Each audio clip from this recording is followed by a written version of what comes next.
I'm going to call the Zoning Board of Appeals meeting for the month of March to order.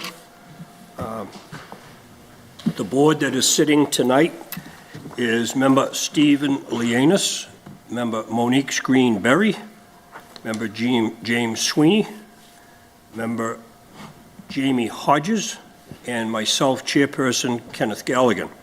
The zoning enforcement officer tonight, building superintendent, and the clerk to the board is Mr. James Plouffe. Our recording secretary is Monique Fagazzo. Before we get started, I would ask everybody that has a cell phone or electronic device, either shut it off or put it on silent so it doesn't affect the meeting. And if you do have to use your phone, I would appreciate it if you take your conversation out in the corridor.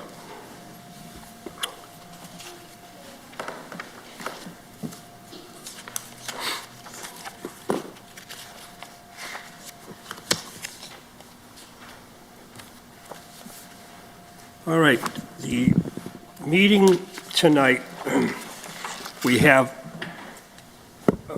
10 cases, and we have one request for a 6-month extension. The order that we're going to go in tonight, I am going to go slightly out of order. When the case is called, the petitioner regarding the case will come up to the podium and present the case to the board. When the petitioner has finished the presentation, I will ask the board members if they have any questions relative to the testimony that was just given. When that is complete, I will ask then if there is anybody that wants to speak in favor. Following that, I'll ask if there is anyone that wants to speak in opposition. Following that, I'll ask if there's any public official that wants to be heard on the issue. That will then close the public hearing. I will then open it up for discussion among the board members.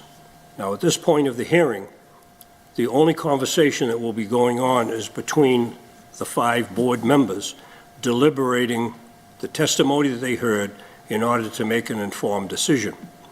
At some point, you will hear one of the board members make a motion to grant.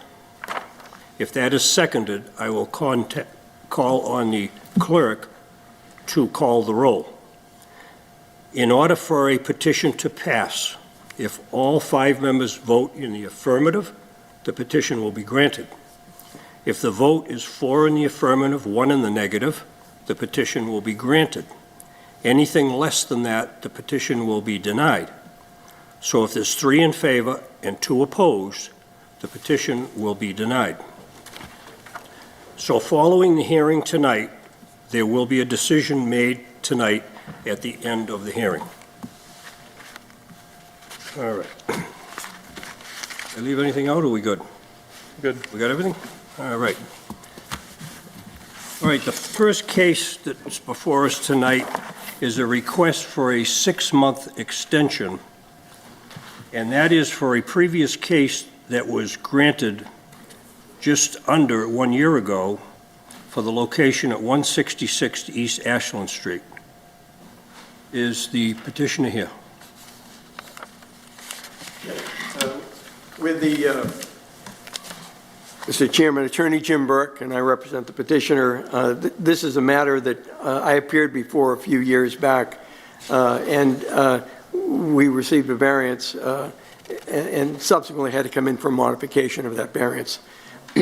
But the applicant came to see me this week and requested a 6-month extension.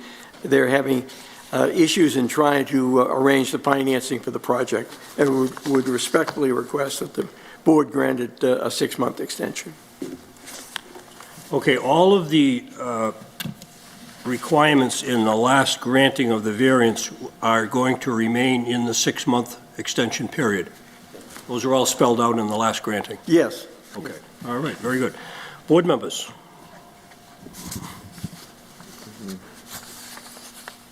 Any discussion? No. So this was granted just under a year ago. We were very specific on requirements that had to be part of the decision. I don't have the decision in front of me right now, but it will be identical to what we granted just under a year ago, if it's approved. So I would entertain a motion. Motion to grant. Second? Motion has been made and seconded to grant. Will the clerk please call the roll? Mr. Lanus. Yes. Mr. Sweeney. Yes. Ms. Greenberry. Yes. Ms. Hodges. Yes. Chair Galligan. Yes. Mr. Chair, that's 5 in the affirmative, 0 in the negative. The vote is 5 in the affirmative, none in the negative. The 6-month extension is granted.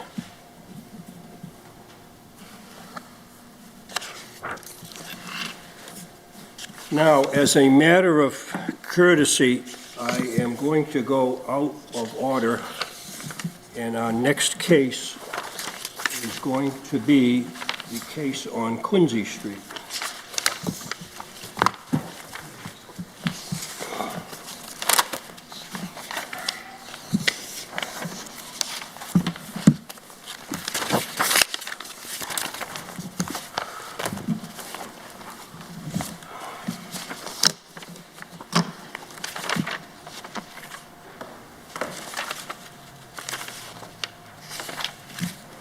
The next petition is 24-10.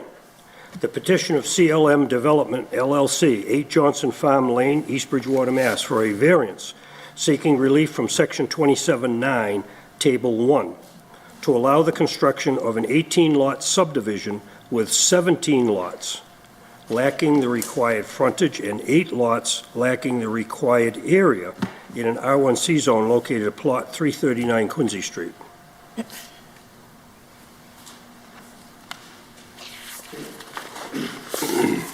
Mr. Chairman, members of the Zoning Board of Appeals, with your permission, I'm Attorney Jim Burke, and I represent the applicant, CLM Development. In fact, CLM is owned and operated by my client, Charlie Macy, who is a builder, an excellent builder in Brockton. This property has a bit of a history. It is off Quincy Street. It has 14.12 acres, more or less. It was previously before the planning board back in 1972, and it actually secured a subdivision approval that allowed 40 lots at that specific location, and all of the lots had frontage that are minimal to us today, but met the requirements of the zoning ordinance at the time. Roughly, the lots were approximately 50 feet by 100 feet, and the subdivision plan is actually still good. The problem is that it doesn't protect the zoning changes once it gets past the period of 7 years. So the property is vacant. It was and is owned by the Bertarelli family, and they put it under agreement with Mr. Macy. And in fact, he has prepared, with the help of Scott Farrier, a subdivision plan that has been before the planning board.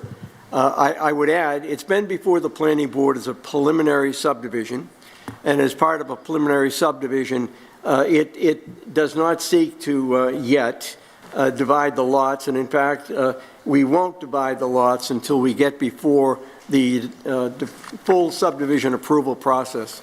So clearly, and I know this board is very clear in the point, and we certainly understand that the zoning board doesn't divide lots. In fact, what we're seeking with the request from the board is to be allowed some dimensional relief for specific lots within the subdivision that we will be presented. The applicant and its engineer are confident that the basic subdivision presented will be substantially what's approved at the planning board. There may be minor modifications. If there, in fact, happen to be a major change, which we absolutely don't think is going to occur, then we'd have to come back before the Zoning Board of Appeals and identify that. So what we have here is we have 18 lots. 18 lots are created now in 2 different cul-de-sacs. The original subdivision plan was a through street. You can't build that today, which is one of the issues before the Zoning Board of Appeals in relation to the hardship issue.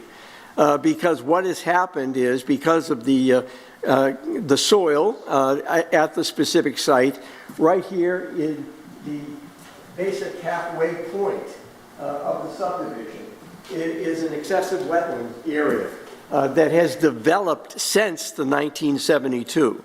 That wetland line wasn't there in 1972, and it in fact has created now an extensive wetland area that would not allow us to build a roadway as approved in 1971. The net result is we have to attempt to come in from Debbie and then from North Quincy, and we're creating two small cul-de-sacs, which will have individual lots off of the cul-de-sacs. We have a chart that they'll get to at a later point, but virtually all of the lots have approximately 120 to 125 feet of frontage, which I think is becoming more of a standard in the city. I think it's something that they're talking about creating as an amendment to our ordinance in terms of frontage.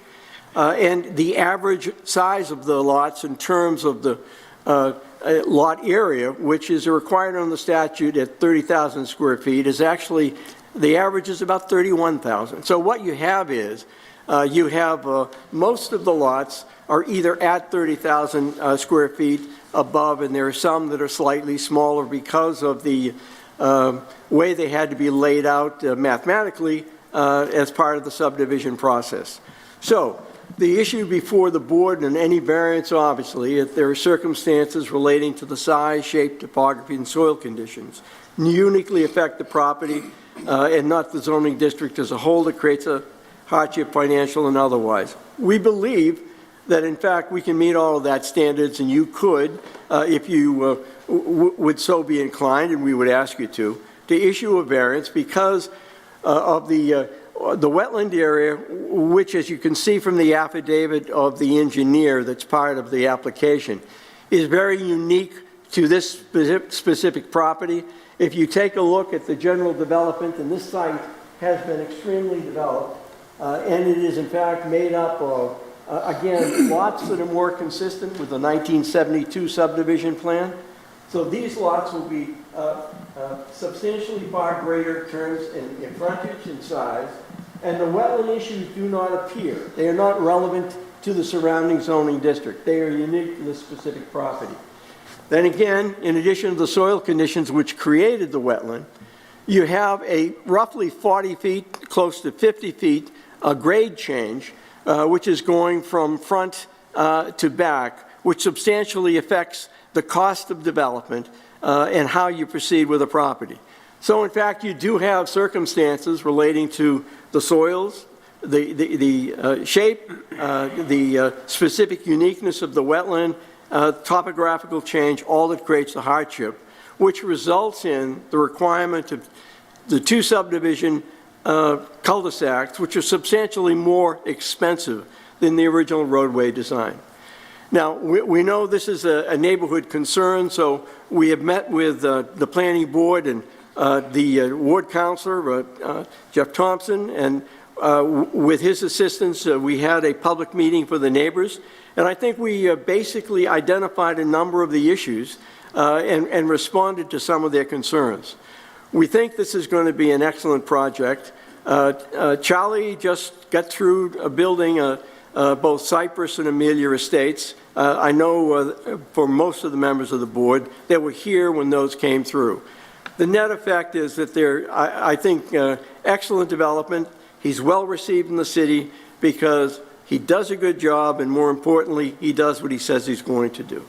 So I'm going to let Scott go ahead and go over and deal with the issues related to the subdivision more in detail.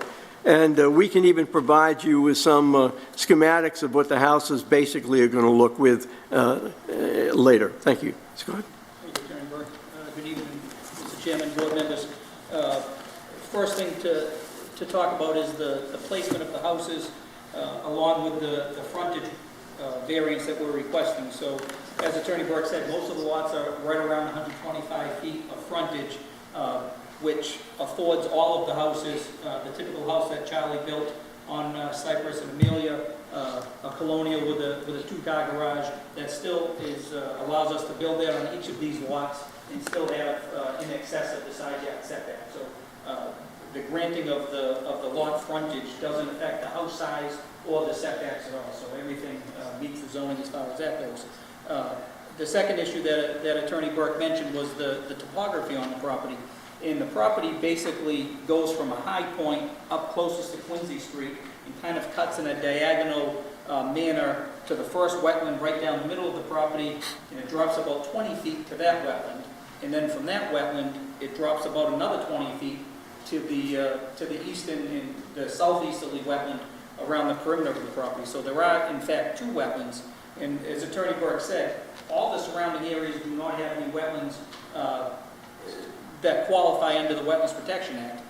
At the bottom of our site, there are pipes that take water from the wetlands and drain to Gloucester and drain to Pinehurst.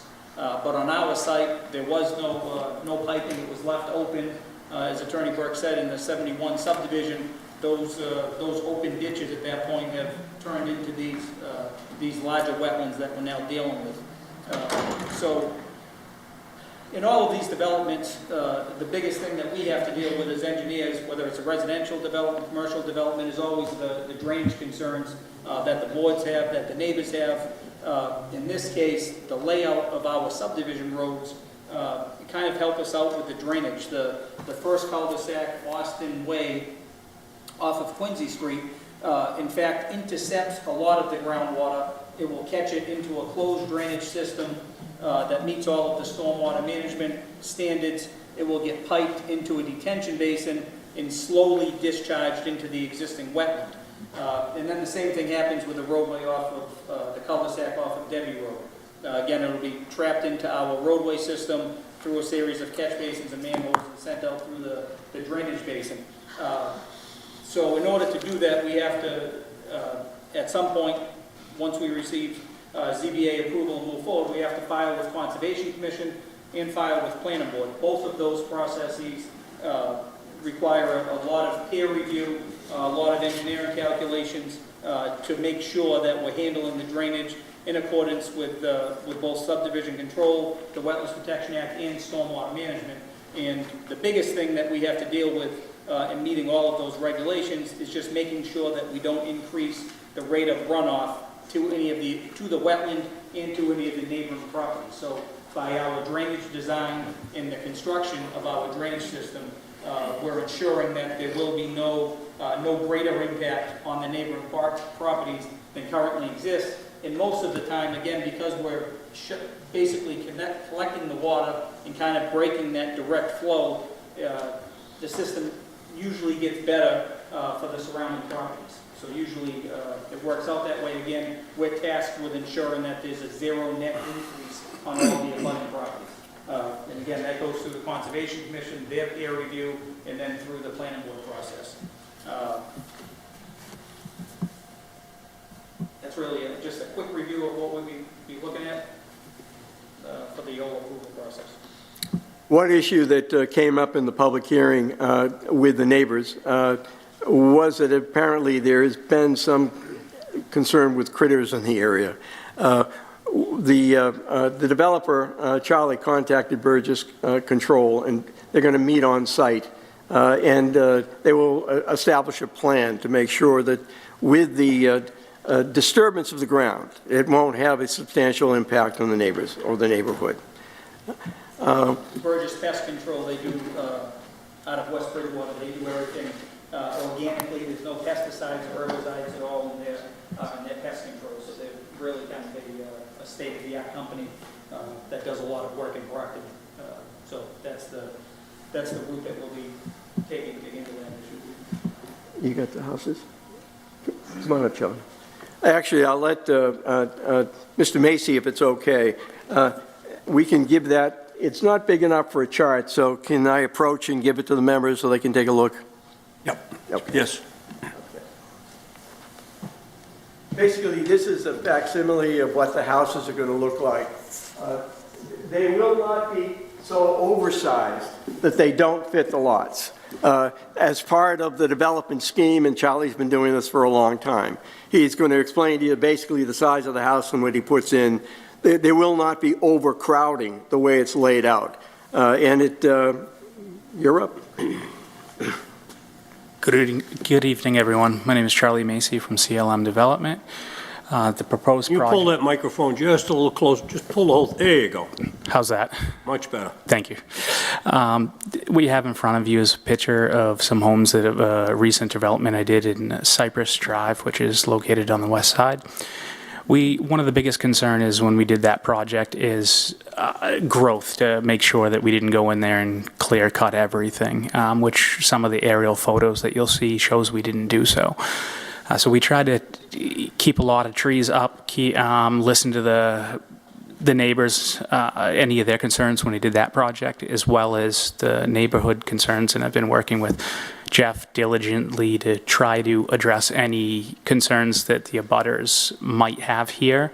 I've contacted several of them after the meeting. I'm always available, to go over certain things. I explained to them, I'm not perfect. If anything comes up, I'm approachable, and we'll work on it together.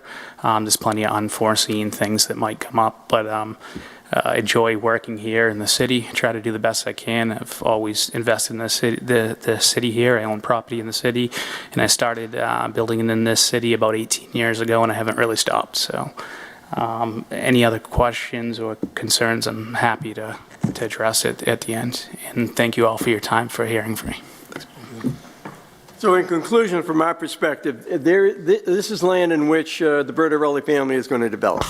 The question is, how is it developed and who develops it? I think the city has an opportunity to get a first-class project completed that would be an end result that the neighbors would be very happy with a talented and responsible contractor. And that's it, and whatever questions that the board may have, we'd be happy to try to answer them. Board members, any questions? Do you know if any ledge, would it be significant ledge in this, which would require you to blast? Just curious. Nothing that we see, there are rocks, boulders, but we don't foresee any ledge. A couple of projects I worked on the property just above this, we didn't have any ledge concerns there, so we don't see anything that's jumping out at us. Okay. When do you anticipate, if this was approved and went through all the hearings that you're going to go through, what would be the time frame for the build-out of this area? I think with the approval process, Mr. Chairman, the first thing we have to do, obviously I have to design the subdivision, the drainage, but once that's done, we have to go to conservation first. We're not allowed to go to planning board until we have conservation approval. Conservation approvals, probably at least a 2-month process. And then we have to go to the planning board with the schedules. Best case, we're hoping we could be approved July, August. And Charlie's looking to start work as soon as those appeal periods up. So we're hoping for construction certainly in the fall.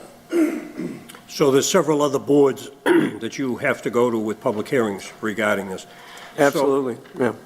If, I guess the question was, how long would the construction be going on? Would it be a year to build this out? Obviously, Over here, John. sorry. Depending on subcontractors, how the market is, the fastest, I would say a year, the slowest, depending what happened, 2 years. Typically, each phase between Cypress and Amelia, which has been 17 homes, more ledge than I like to think of. It's been really bad up there. And we're doing each phase between 14 and 16 months on an average at that location. So I would say fastest 12 months, 24 months, being if we hit some delays, in my opinion. 1 to 2 years. Yes, sir. Very good, thank you. Board members, any other questions? Now, before I open this up to public discussion, is there anyone in the audience that has an interest in this plan that would like to take a look at this plan before we move further on? You're more than welcome to come up, and the builder or the attorney can answer whatever question you might have.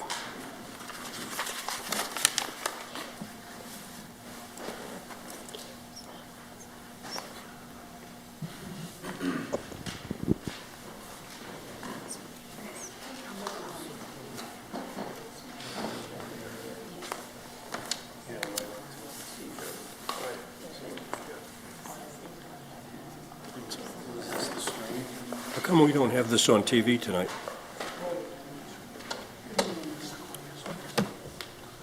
come we don't have it on the two screens? It would have been helpful.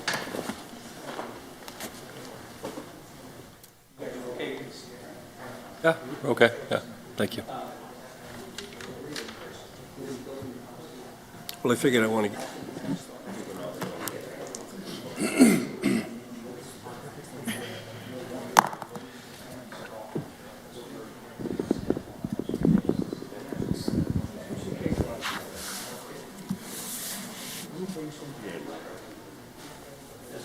Ready for midnight.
This is the wetland way over here, which is a good 100 feet from your property. Realistic. From here back, he's not gonna do anything. He's not gonna cut down any trees. He's not gonna do anything. You're gonna have, from your lot line, not from your house, from your lot line, you're gonna have 200 feet of wood that he's not gonna touch. But again, that wetland there, is able to, saying, there's a drain that plugs up. Really can't do anything, you really gotta. Can you go over and just tell them a couple of minutes, and we're going to wrap it up? That's a city issue. Clean that. Okay.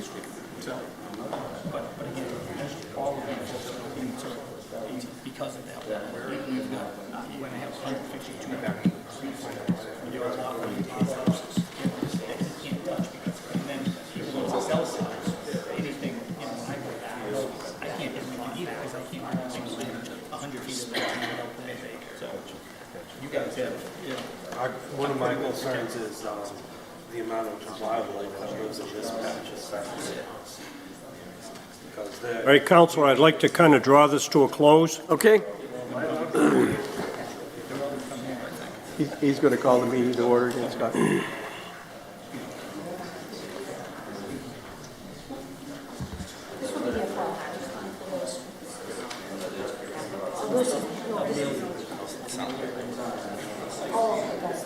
That's not enough.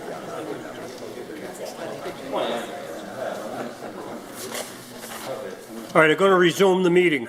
At this point, is there anyone here that wants to speak in favor?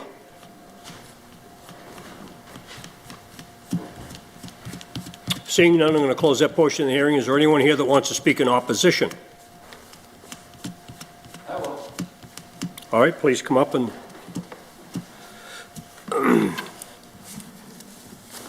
Hello, everyone. Please give your name and address to the clerk. My name is Sandro Andrade Barros. I'm from 240 Bates Road, and so forth.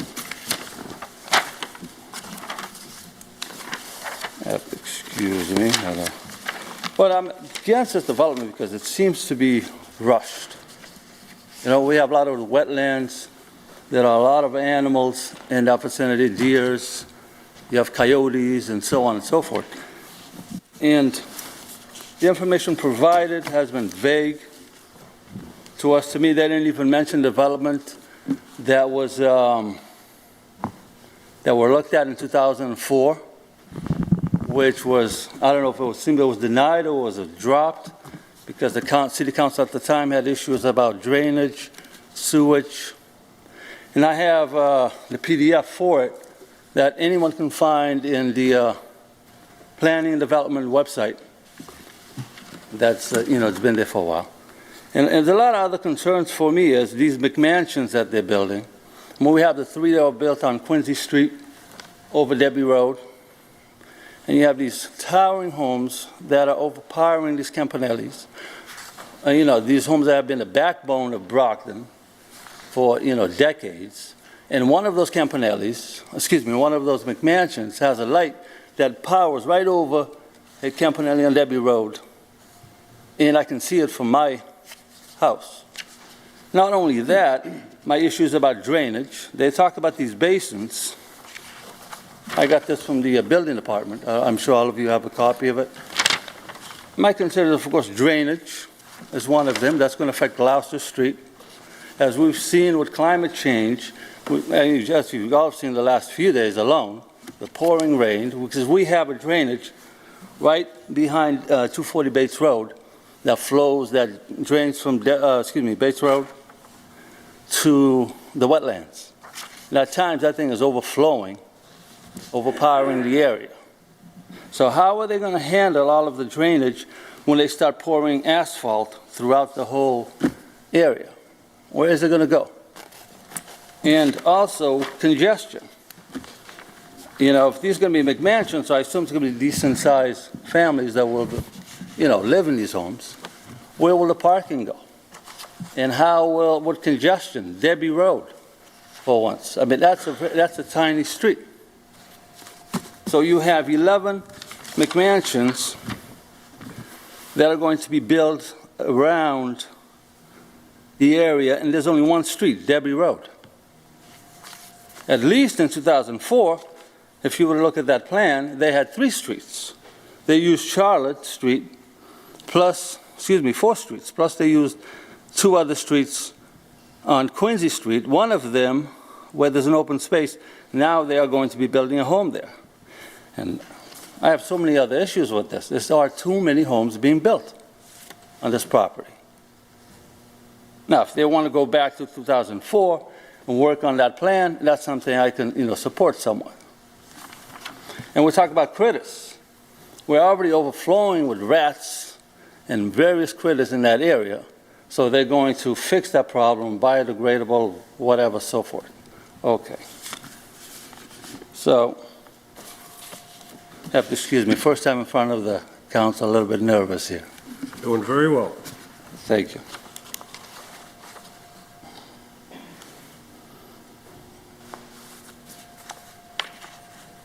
And he talks about a 2-year plan. The gentleman over there, excuse me, I forgot his name.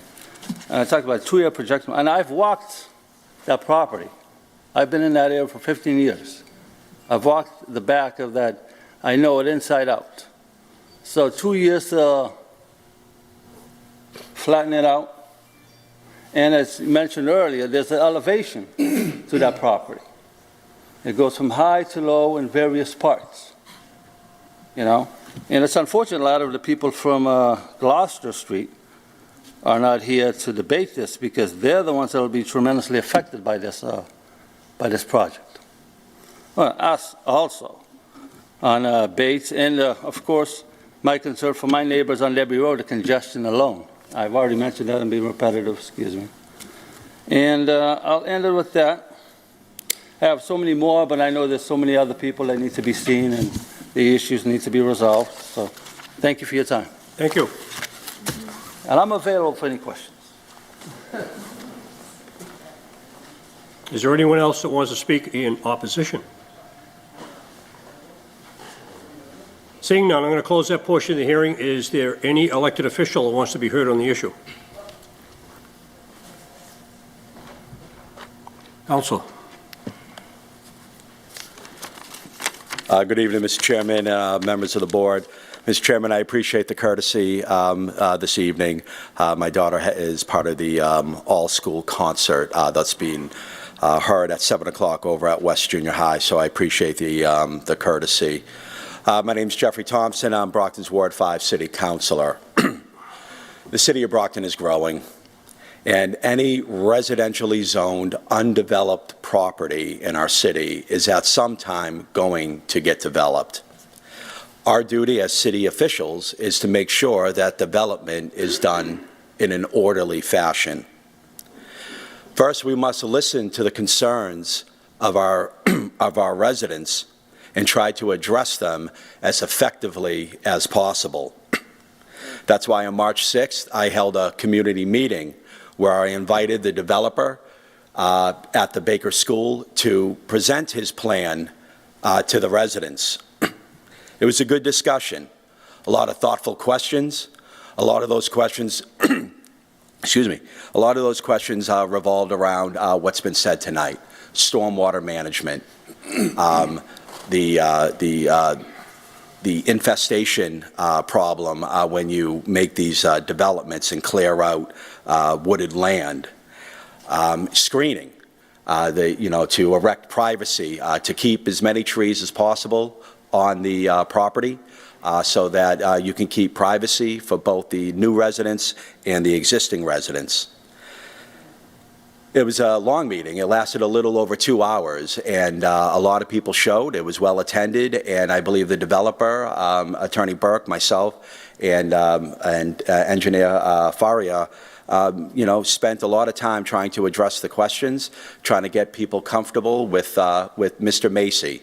As said, if this project is to go forward, we are lucky to have a developer like Mr. Macy who will stay involved, who usually stays on scene, and will, with my assistance, will open a good line of communication between himself and our residents so that we can address any concerns that may arise throughout this process. I just think that for me, when I look at projects like this, some of my main concerns are lot width, lot size, and screening. And so this is towards the beginning of the process. I know this matter was heard before the planning board. It's now before you. But as stated, this matter will have to go before conservation, back to the planning board. At each of those steps, there will be an opportunity for public hearings or public comment. And so it's important that the people who are affected by this project raise their concerns so that they can be addressed throughout the permitting process. And then that way, if this project is approved, we have one that the city and the residents can be proud of. I appreciate your time. Thank you, Mr. Chair, and thank you, members of the board. Thank you. That concludes the public discussion. No one else wants to speak. What is it? Is there another council, elected official that wants to speak? Okay. Nobody came forward.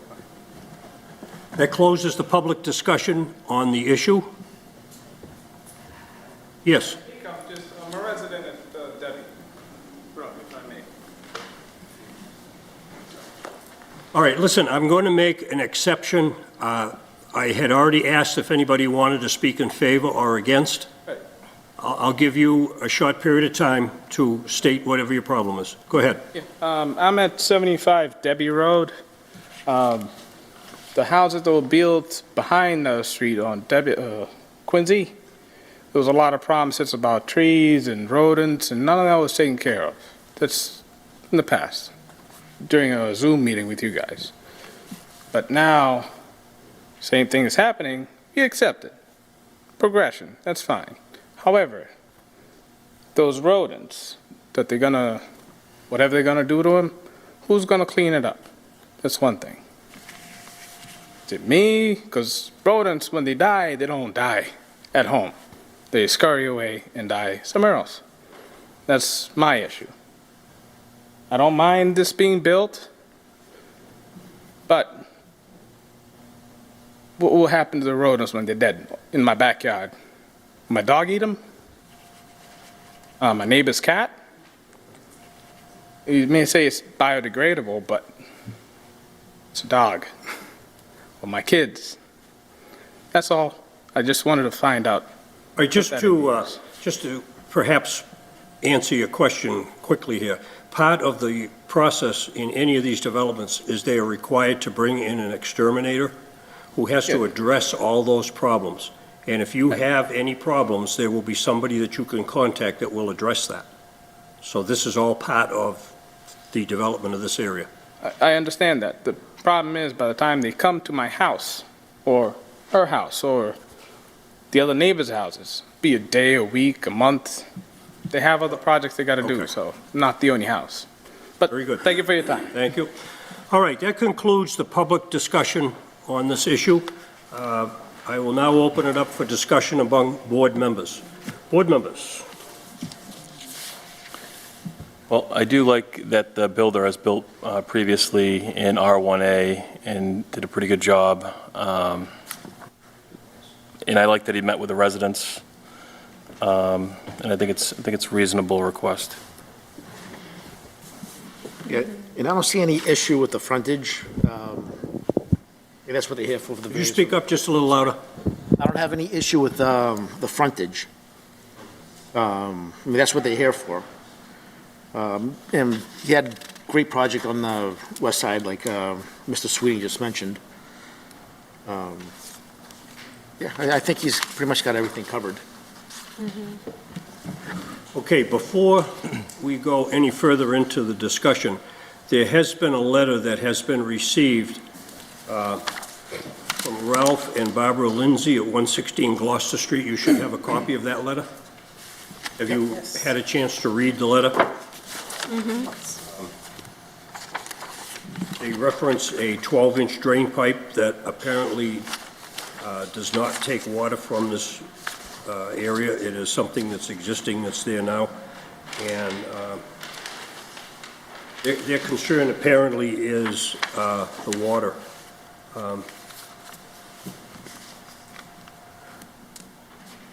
Obviously, when this, well, if it's approved tonight and it moves further on to planning and conservation, all of those water issues are going to be addressed in depth.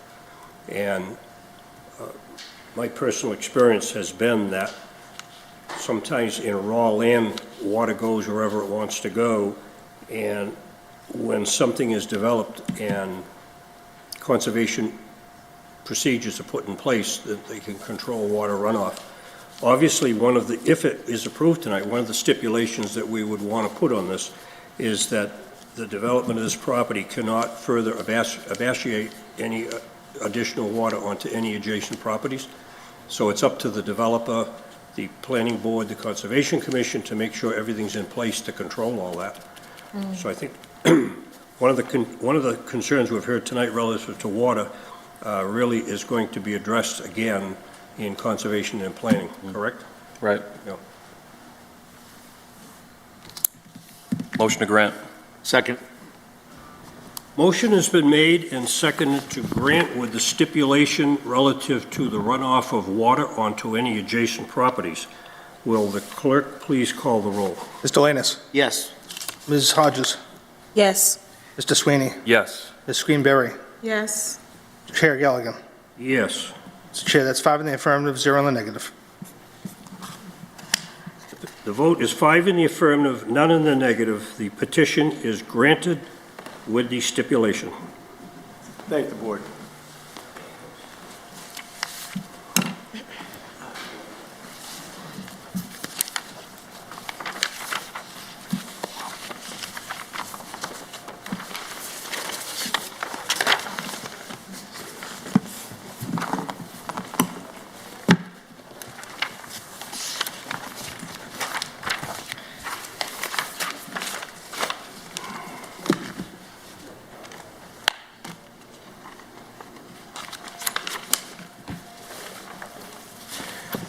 The next petition, 2402, the petition of Abgay Almada, 81 Wentworth Avenue, Brockton, Mass., for a special permit to construct a kitchen addition in an R1C zone located at 81 Wentworth Avenue.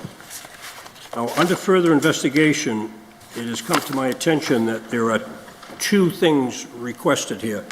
One should be a variance due to the sideline setback on the south side of the property, and a special permit for the porch, which conforms to the sideline on the north side of the property.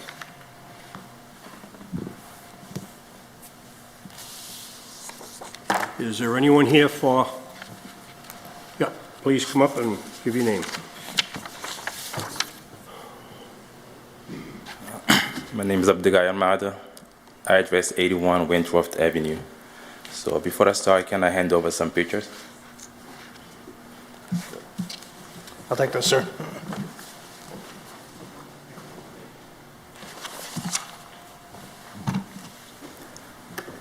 So 2 years ago, I bought my first house, and the kitchen was too small. I had 2 little daughters.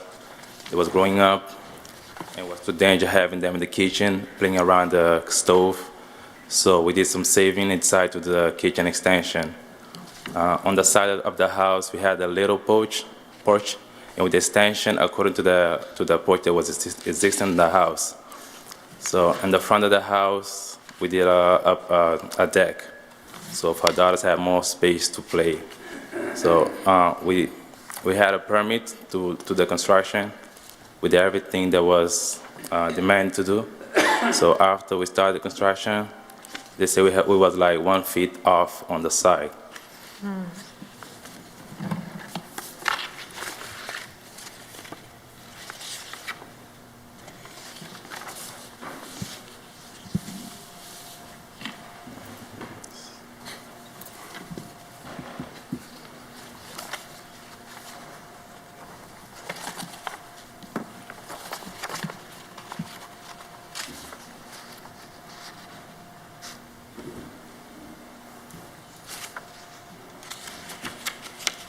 So, All right, so there's 2 things that you're going to be concerned about. One is a special permit, which the board looks to determine whether or not you're in conformance with the rules and regulations of zoning.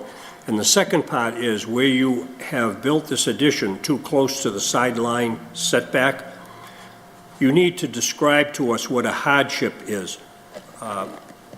Was there any reason why this addition couldn't have been put somewhere else on this house, or did it have to go where it went? no, the addition we did according to the part that was existing in the house. It was a little deck on the side. The addition was until that part of the house.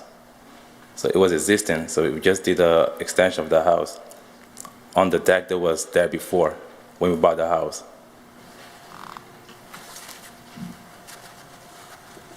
So when you bought this house, you had a deck off of the side rear door with it looks like a handicap ramp? Yes, Okay.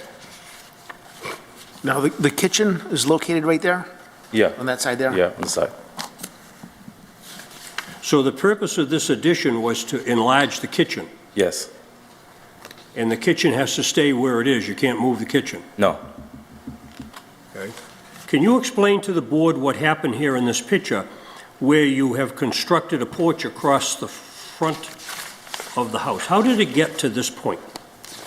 It's because on that street, there's a lot of cars going. They drive like fast, like crazy on the street. So we had daughters that are playing on the driveway. So I was concerned to have them on the driveway and go into the road. So we decided to the deck so they can play on the deck. So we spoke to the neighbors, like everybody was like fine with the construction. But everything that we did in the house, we had a permit, so we hired a constructor to get a permit from the city hall. So we did everything according to the law, what I'm saying. Like, So the building permit that you got for this project, you obviously kind of exceeded a little bit on what the permit was. yes. So So you got a permit, but you exceeded the permit is what happened? yeah, we wasn't aware of that because we had a constructor doing that. So after he did that, we was aware that it was 1 feet off. They were supposed to be. Okay. Board members, any questions? So right now it's at 11.8 feet, the side setback right now? Yes.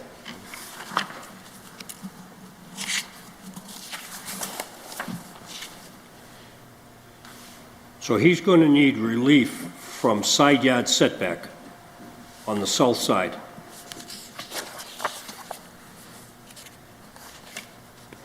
On the north side, where the porch continues the current plane of the foundation, that is an existing foundation, so he really only needs a special permit for the porch that was constructed.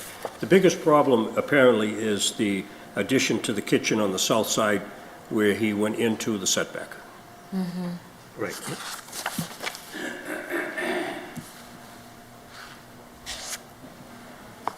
And we do have, or you should have in your folder, a letter from the immediate abutter, which is on the side where his kitchen is. Speaking in favor of granting the variance. He doesn't have a problem with the sideline setback. Yeah, he's got a letter in support.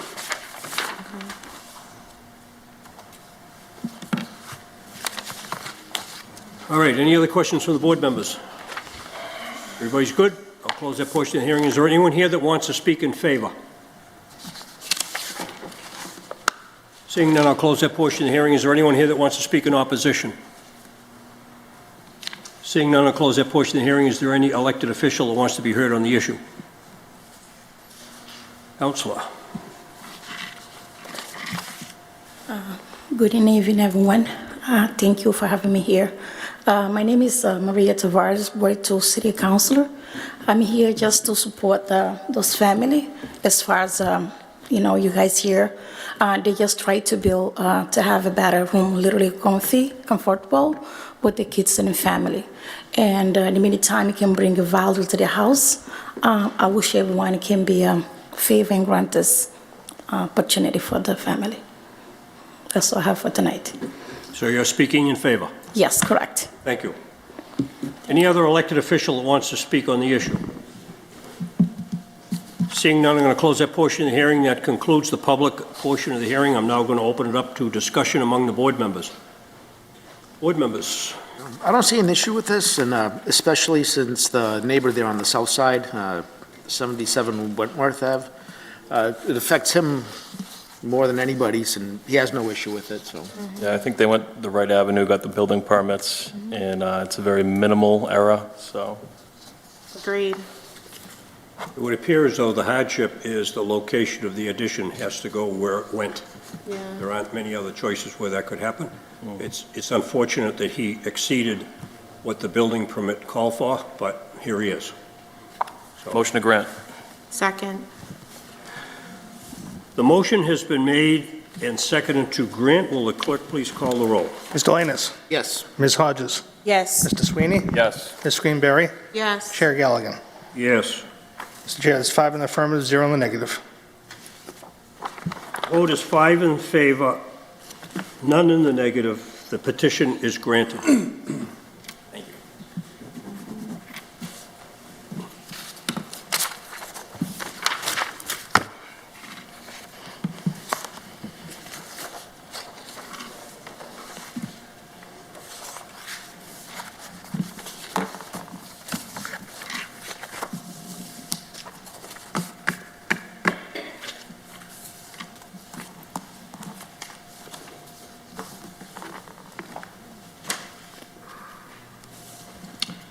All right, the next petition, 2403, petition of Edson Lopes, 79 Hopkins Road, Brockton, Mass., appealing the decision of the zoning enforcement officer that the lot is not buildable, or in the alternative, a variance seeking relief from section 2712 and 279 to build a single-family dwelling in an R1C zone located at Plot 11, Lawton Avenue.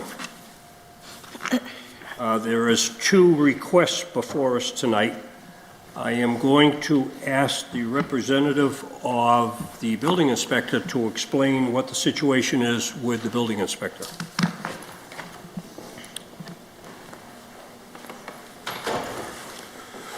Good evening, Mr. Chair, members of the board. I am William Forty, the Deputy Building Commissioner. I represent James Plouffe, the Building Commissioner. the position of the building commissioner is that in 2010, 2011, a permit was issued to, This is Lawton Ave, not Huntington Ave. Is that correct, Mr. Chair? We're doing Lawton Avenue, correct? No decision was made.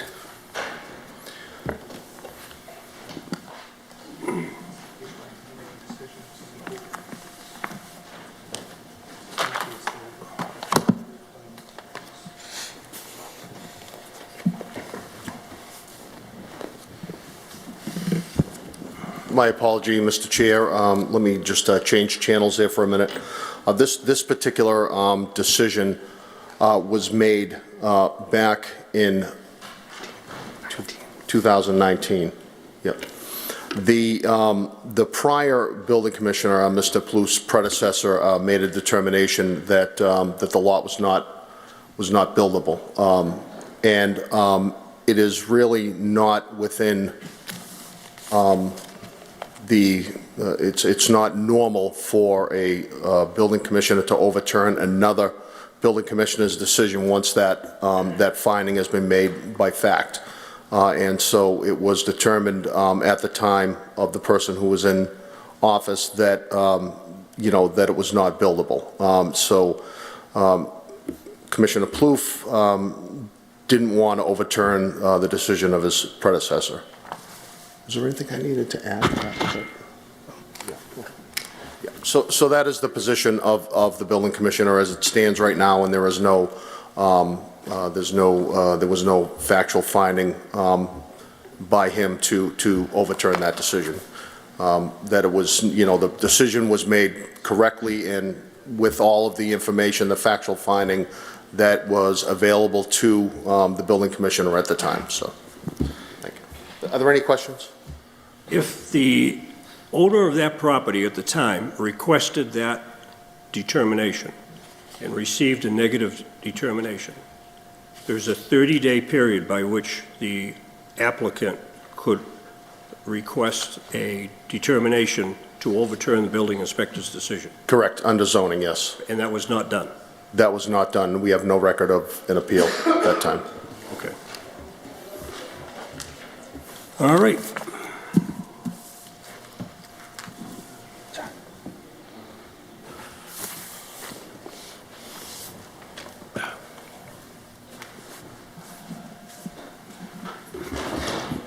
Good evening, Chairman and the board. My name is Chris Vale. Here on behalf of the petitioner, Edson Lopes. With us is Scott Ferrier from JK Holmgren. And this is an appeal to the Zoning Board of Appeals seeking to overturn the negative decision of the building inspector in that the subject lot is a buildable lot in accordance with Brockton Ordinance Article 3, Section 2712. Or in the alternative, Mr. Lopes is seeking a variance under Article 3, Section 27.9 and 2713A to create a buildable lot by seeking relief of the lot frontage and lot area requirements. Some facts particular about this project is that Plot 11 is assessed as a standalone vacant developable lot by the Assessor's Office, which as of last year was valued at $108,900. I just found out today that it's now gone up this year to $158,700, which is still assessed as a buildable or developable lot. This lot is located at Lawton Avenue, as shown on map 172, plot 11. The proposed single-family house will meet all the setback requirements besides lot frontage and area requirements. The lot is approximately 9,291 square feet with a frontage of 86 feet. The topography of the land is unique due to the lot having wetlands as well as a stream running right through the middle of the property. Based on the wetlands, the proposed dwelling would be placed closer towards the street with a setback of 10 feet, which we believe would be in the benefit of the conservation of the property. The lot would need to go to Conservation Commission to get approval to build upon. The proposal would have wetlands being filled in and relocated to the back of the lot. Mr. Lopes went to the Conservation Commission prior to coming to this board, and was informed by the commission that they are requesting the Zoning Board of Appeals to first decide if the proposed development of the site is permissible under zoning ordinances, or in the alternative, if a variance is to be granted. I did attach that to my application on Exhibit 4. I know the board is familiar with Article 3, Section 2712, but in regards to this property, the records of the Registry of Deeds, along with the zoning bylaws of the city, were thoroughly researched to prove that the parcel is buildable for residential purposes. I attached that as Exhibit number 5. Here, this plot was never held in common ownership with any abutting land on or after January 3rd, 1968, which is the date of the zoning change, which made Plot 11 non-conforming with the current zoning bylaws. Thus, Article 3, Section 2712 determines that Plot 11 remains buildable under the prior zoning. Under Exhibit 2, this was historically proven with a letter from the building department dated back in 1985 from zoning enforcing officer who stated that Plot 11, Lawton Avenue, Brockton, Massachusetts, meets the requirements of the Brockton zoning ordinance for a single-family dwelling, which I attached. It was not until 2019 where a legal use and buildable lot form determination was created, stating Plot 11 is not a buildable lot based upon a water source on the lot. This determination is not under the jurisdiction of the Zoning Board of Appeals. The fact that the existence of a hardship water source on the lot falls under the jurisdiction of the Conservation Commission, who would determine what valid order of conditions will need to be in place for the lot to be built upon. This is why the petitioner went to the Conservation Commission in the first place to comply with the Wetlands Protection Act. However, in the alternative, Mr. Lopes is also requesting a variance tonight. In the present case, it is clear that Lot 11 does have a unique size, soil, and topography conditions based on the substantial portion of wetlands, along with a stream that cuts across the middle of the property. Based on the location of these wetlands, the proposed single-family house and driveway will be uniquely placed to the front of the property in order to reduce the impact of the environment on the property. Thus, a variance would be required, giving relief from the 30-yard front-back requirement. And as you've heard previous, back in 1985, the city stated that this was a grandfathered buildable lot. 15 years later, they then said it isn't. However, he's still paying taxes, even more substantially taxed now, on a lot that is assessed as a buildable lot. So we are asking you to overturn the building inspector and saying that it is a grandfathered lot, or in the alternative, grant Mr. Lopes a variance in order to build on this lot. Thank you. Thank you. Board members.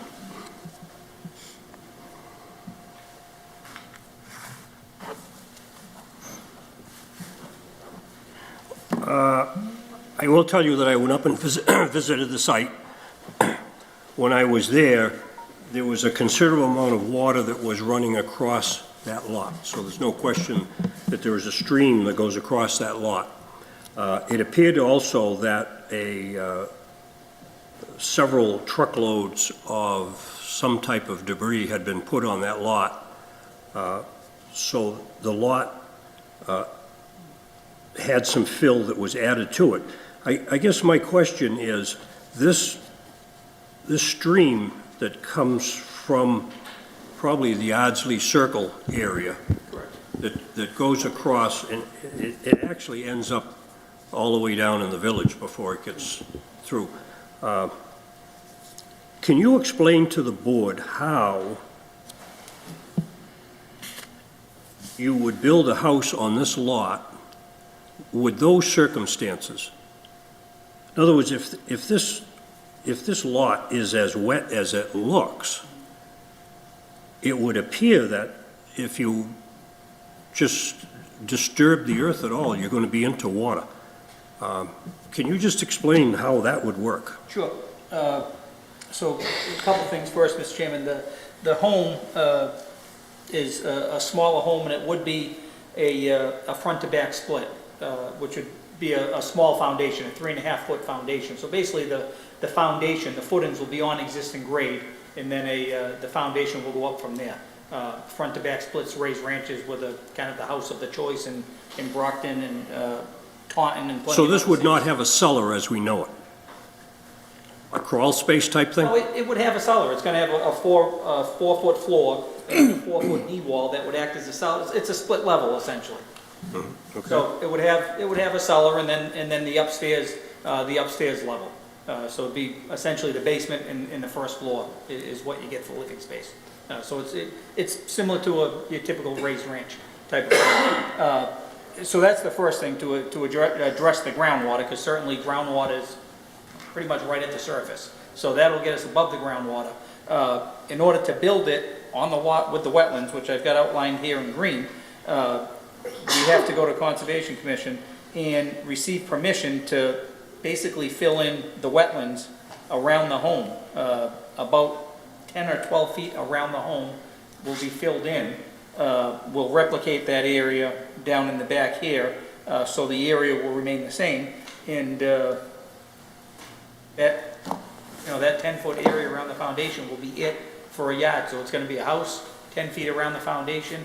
And at that point, we would assume the Conservation Commission will make us put up some kind of a barrier or a fence or a wall to make sure that we don't go on the other side of the wetlands.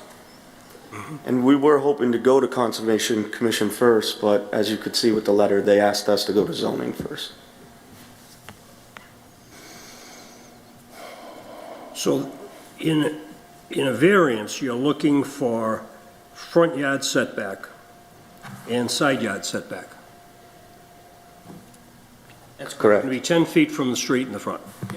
It looks like you're going to be 11.7 feet from the street, which is Lawton Avenue, which right now is not built out. Correct. But it is a proposed street. So it would be 15 feet required on that side. Well, yeah, there's somewhat of a problem there, because when you put a house on a corner, I think we take half the, probably if this lot was developed prior to the current zoning, it would be the 15 feet. Yep. A new lot would have to be the 30 feet on both streets. Yeah, that's how I would interpret that too. So you're looking for relief from with the 11.7 on the side towards Lawton Avenue, and you only have 10 feet on the front. So the driveway, measured from the location of the house to the property line, is only 10 feet. that's correct. So how will you ever pull a car into that driveway without the car hanging out in the street? It'll hang into the street layout, not the pavement.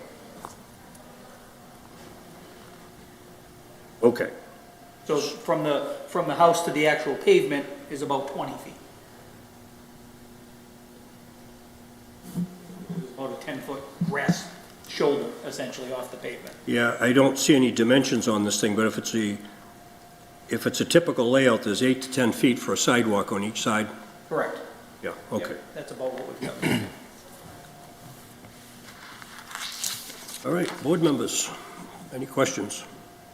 So you said this is a front and back split, but the house that you sent us looks like a colonial.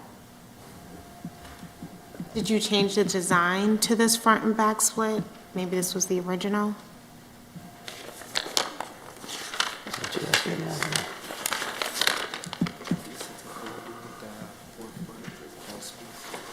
So it appears that it is a colonial, but a 4 feet? 4-foot crawl space foundation. So it'll still be a 4-foot foundation. Basically, added. So just to clarify that now, you're talking about a 4-foot foundation all around the perimeter of the house. This house is not going to be set on pilings.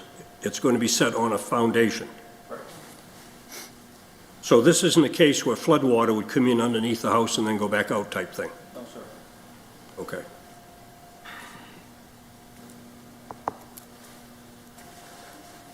Board members, any other questions?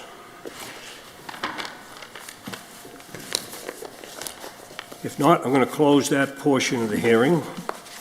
And I will ask now, is there anyone here that wants to speak in favor? Seeing none, I'll close that portion of the hearing. Is there anyone here that wants to speak in opposition? Seeing none, I'll close that portion of the hearing. Is there any elected officials that wants to be heard on the issue? Councilor. Hello, good evening, everyone. Thank you for having me again. My name is Maria Tavares, Ward 2 City Councilor. I am here in favor to support them. I like the project and the idea. I think we should be on the same page just to grant this. We're gonna bring more opportunity for this young. He's working very hard for, and he's dreaming to have one of those. And I wish you all gonna be support for helping achieve his dream. That's all I have for tonight. Thank you. Is there any other elected official who wants to be heard on the issue?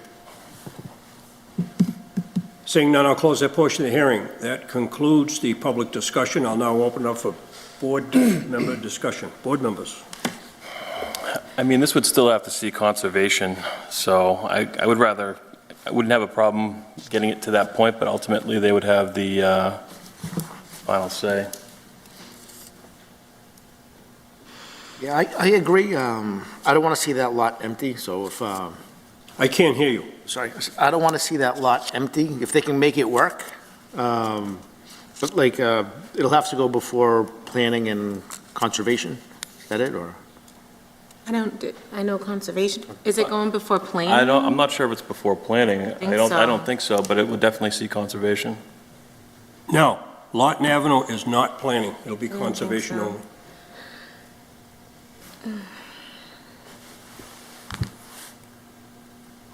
So what they're requesting, first of all, is a determination to overturn the building inspector's decision. I see this that we don't have a decision from the building inspector. There is nothing to overturn. If that decision was made several years ago and nobody appealed it, then it is what it is. So the building inspector has said, it's in one instance, a prior building inspector said it's buildable, another building inspector said it's not buildable. Neither one of those were appealed, so any appeal of those decisions is gone. So tonight, I think what we need to do is to determine whether or not we want to grant a variance to allow them to build a house.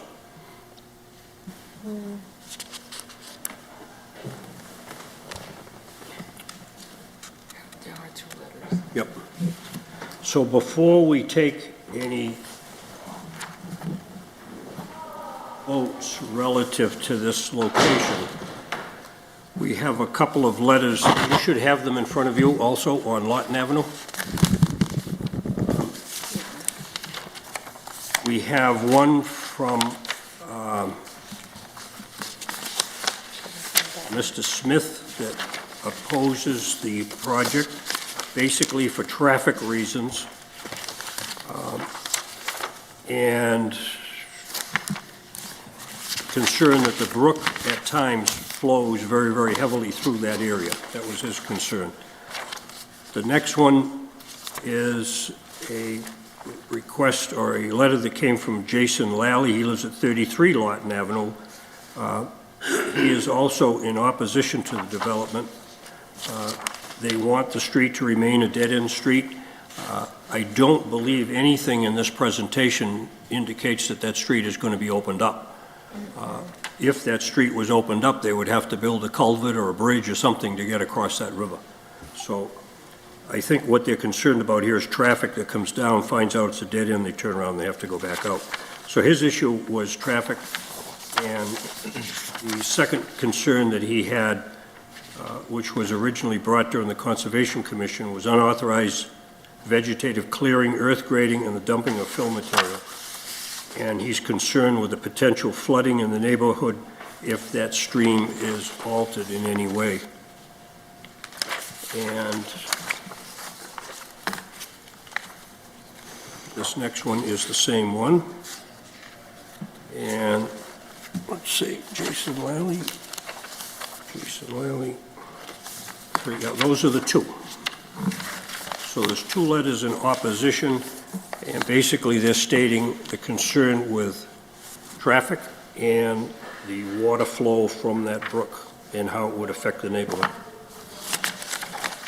So I think the traffic doesn't get impacted because we're not opening it up, correct?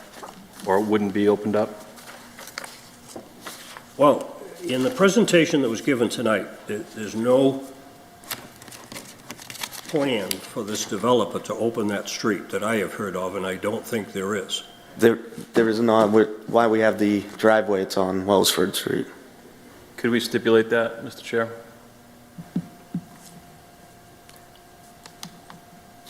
I don't know if we should tell the city whether or not they want to open that street up. There may be a reason why the city wants to at some point.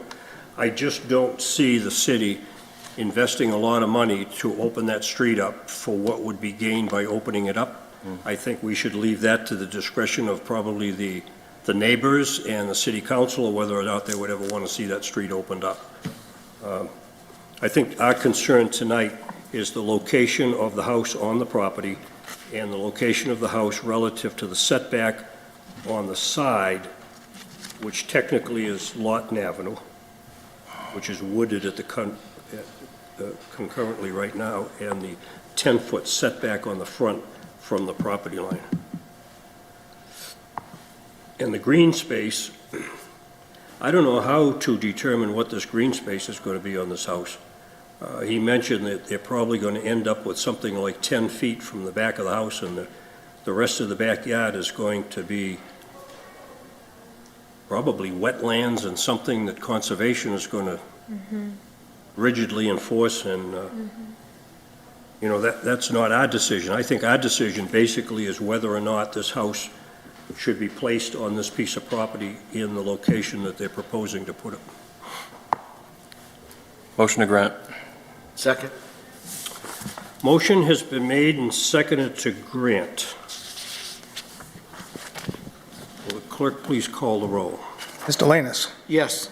Ms. Hodges. Yes. Mr. Sweeney. Yes. Ms. Greenberry. Yes. Chair Galligan. No. Mr. Chair, that's 4 in the affirmative, 0 and 1 in the negative. The vote is 4 in the affirmative, 1 in the negative. The petition is granted. Thank you very much, everyone.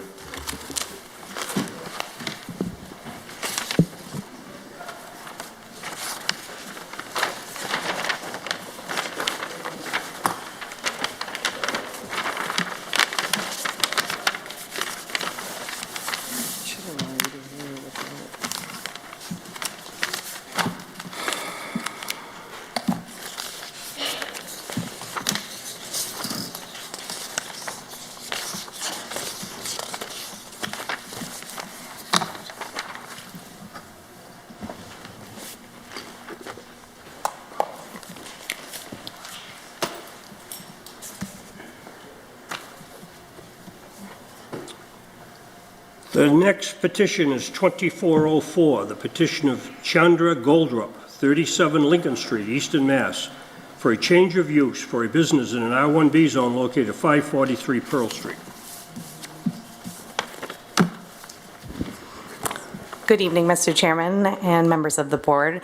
I'm Chandra Goldrup, 37 Lincoln Street, Northeastern, Massachusetts, and I have with me the owner of the property and landlord as well, if you want to introduce. Good evening, Mr. Chairman, members of the board. I'm Mark Norwood. I'm the existing business owner and looking to partner with Chandra in her new venture. As a matter of public record, I will say that Mr. Norwood's landscaping company has been cutting my grass, but I think I can make an informed decision just so that it's public. Thank you. Go ahead. Okay. We're here tonight to request a special permit to open a new business within a residential zone. Business proposed would be a juice bar and salad bar cafe. I currently own two other businesses in the restaurant business, one just down the street on Main Street, but technically in Northeaston, which is the Farmer's Daughter Restaurant, serving breakfast and lunch. And I have a second location to that business located in Sudbury, Massachusetts. And this, we're excited to work on a new brand and concept and kind of further my brand from Easton into the Brockton community. I have a really large, very loyal following in our existing location in Easton, and we're excited to kind of expand our concept in a different way just down the street in Brockton. So that's what we're here for tonight. The existing space is a landscaping space. There's a retail store on the property that's owned by Mark Norwood. We would be essentially, that building piece is no longer in use for his business, and he's looking for a tenant, and we are hoping to be that new tenant. That's why we're here tonight.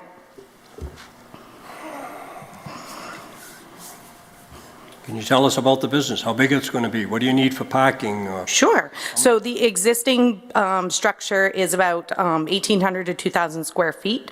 We would be taking the full use of that space. There's an existing 15 spots located for parking outside of the building. How many? 15. 15? Correct, 15. And the business would be open, the projected hours would be from 8 a.m. to 4 p.m., 7 days a week. And we would be serving kind of fast casual food. There would be an inside occupancy of approximately 10, but the main purpose of the business would be kind of a carry-out business. We see this as kind of a grab and go. How many seats are you going to have inside? There's 10, 10.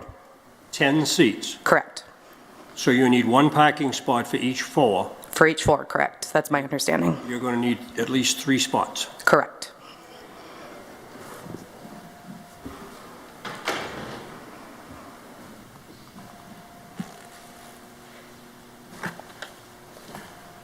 You're telling us that you're going to plan to be open 8 to 4, 7 days? Mm-hmm. That probably will be regulated by, you're going to have to get a license from the License Commission? So we've already completed our common victualler license. They've just approved it subject to zoning giving us approval. And did they set any hours on that? That's what we've submitted, and that's what they have approved at this time. They approved 8 to 4, 7 days? That's what was on the application, correct. And they approved it? To my understanding, yes. Okay, so the only reason I'm asking that question, it would be helpful if we're both in the same compliance here. Sure. What I was going to say is tonight, if this was granted, we could allow you 8 to 4, 7 days, but if you go to the License Commission, they may change those hours to something less. Okay. But if you say that this has already been agreed upon, then... That's my understanding. Okay. The parking that you have, there is parking off of Pearl Street. Correct. That has been there for quite some time. Can you describe the parking that would come in off of Torrey Street? Yeah. I'm gonna let Mr. Norwood take care of that because he's the current owner and has been using this space and is most familiar with the parking space since we'll be the new business coming in. I think he can speak to that better than I can. Thank you, Mr. Chairman. Can you repeat the question in full? The parking that I saw on the side of the building that comes in from the Torrey Street side, is that going to be part of what this is being requested? That's correct. I mean, it's part of the overall number of parking spaces that she has, or that the business would have. Is it your opinion that if a car pulled in and parked on that side up against the building, that they could back out without backing out on a Torrey Street? Sir, I've seen it done for the past 7 years. I mean, it's not always the fastest, but there is enough room. It's actually 50, actually,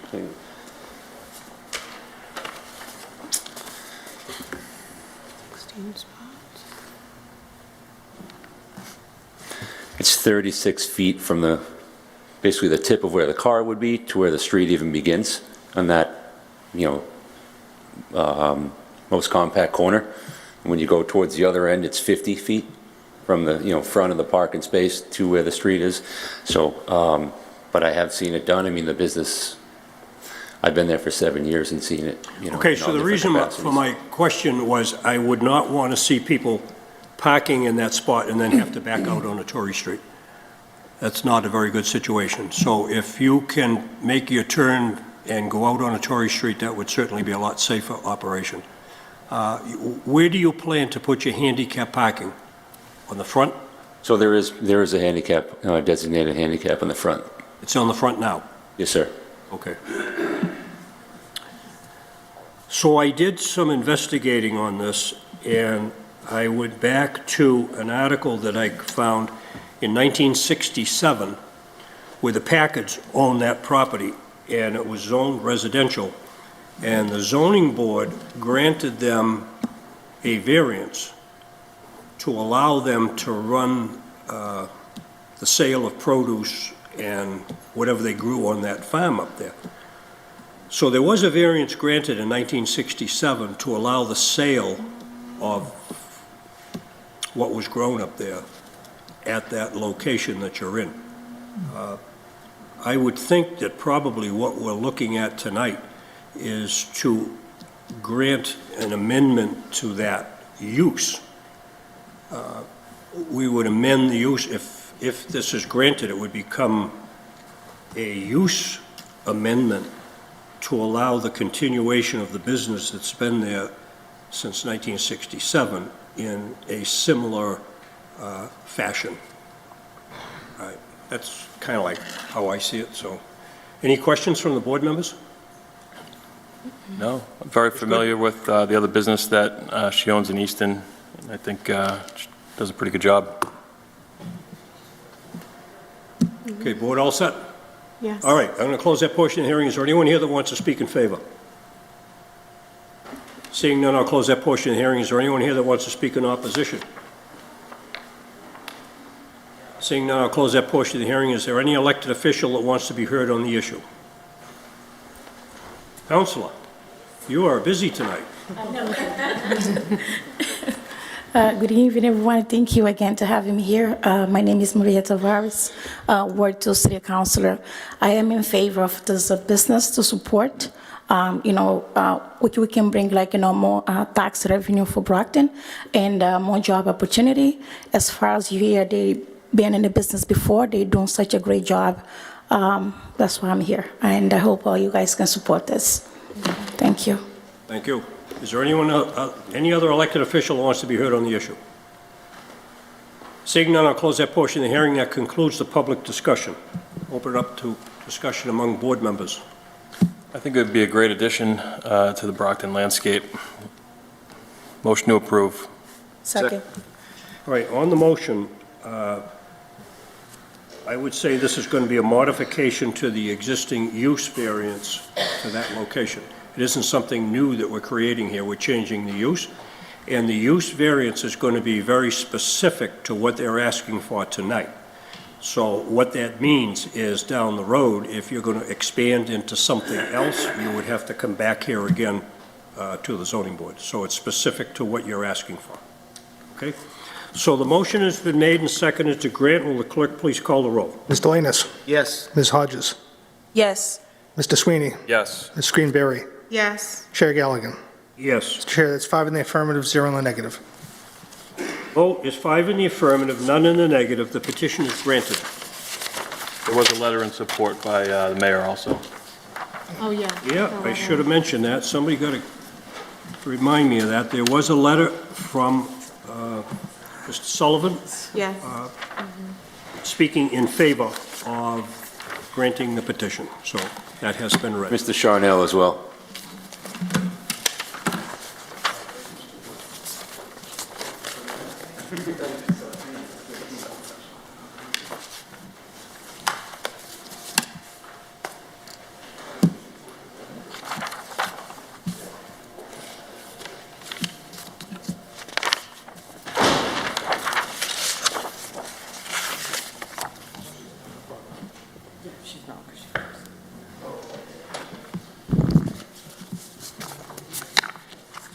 As long as you're not flooding.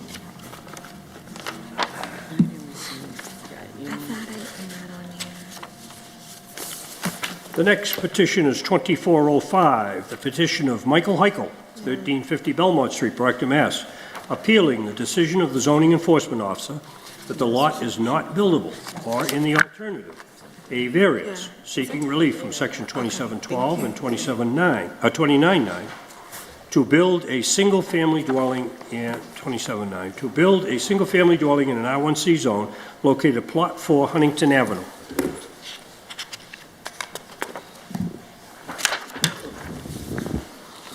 Let me get this out.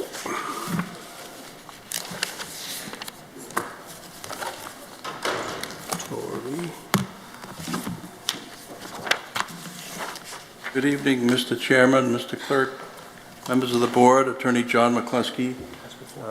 With me this evening is Michael Heichel, who you're all familiar with, Scott Farrier from J.K. Holmgren Engineering. Attorney, I'm going to interrupt for 1 second. We are asking to overturn the decision of the building inspector, first of all. I would like to hear from the building inspector as to why he made his decision. Then we'll go from there. Just like we did the last time. I didn't like what you did the last time. I thought it was inappropriate, quite frankly, but I will. Well, I think I will defer to the chairman. I think that you know, it's my petition, our petition. If there's some rebuttal, or if you'd like, if I can call a witness after that, I'd maybe be happy to do that. all I'm asking or requesting is that for the board, we need to know why the building inspector denied it, so we can make an informed decision. That's fine. Okay.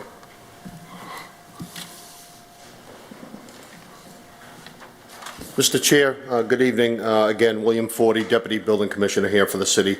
The Building Commissioner's position on this is that because a permit was issued in 2010 for a pool, that's an extension of an accessory use going onto the property that now currently the petitioner is seeking to build. By the way, we don't oppose or support anything. This is the finding of the Building Commissioner that it's not afforded any protections specifically to lot size and whether or not it can be built on.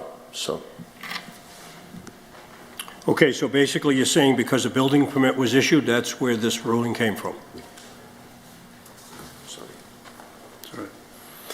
Yeah, what it demonstrates in the eyes of the building commissioner is that the lot was used in accessory to the primary or the principal structure of the house. In addition to that, the plot plan shows that it's one lot. Although there's a divided dash line in there, there's nothing in the zoning ordinance that allows you to go back to a separate lot.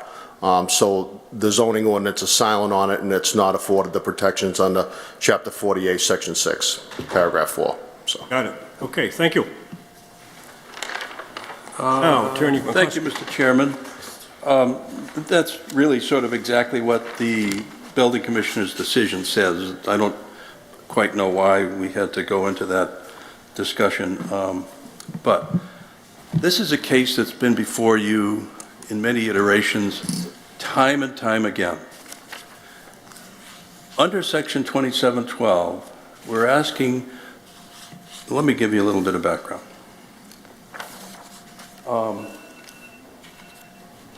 This is the property. It's what's shown here is Plot 4, and shown here, this is 53 Huntington. So this is a separate lot that was... I'm going to ask you to, I'm going to interrupt you for a minute. Sorry. Yeah, that and where it's so hard to see that, can you take that and just bring it closer to the board so we can see it? Be happy to. It's like the good old days. Our eyes aren't as good as yours. Yeah, no, I prefer that, quite frankly, because you know I'm deaf, and I can hear members of the board better than when I'm this close. So I brought my little laser light here. This lot, where there's a home, is 53 Huntington Avenue. These two lots, these are actually two separate assessors lots that have been combined as one. Go ahead. So these two lots have been combined as one. As you'll see, there's a pool here. Is that an above-ground pool or in-ground? Okay. And the home is here. What we're asking, by the way, this lot is separately assessed. These two lots together are assessed for about $111,000. Mr. Heichel came to the building inspector and submitted, which is in your documentation, a request to determine that these two lots together where the pool is sitting are in fact a buildable lot. This is the kind of case that's come before you many, many, many times, not necessarily this board, but the Board of Appeals.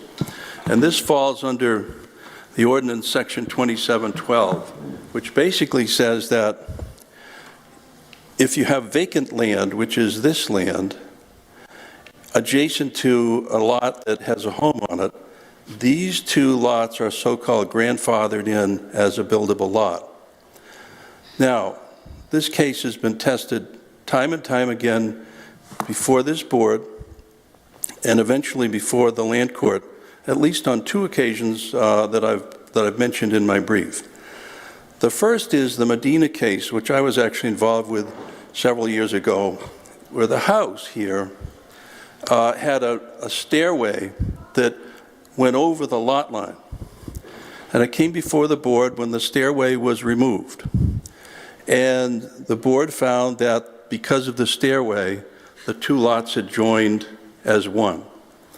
We brought that to the land court, and in the case of Sam Medina versus the city of Brockton, the court found that because that stairway was not part of the livable part of the property, and it was in fact removed, that lot now became, or was in fact, a vacant lot and a buildable lot.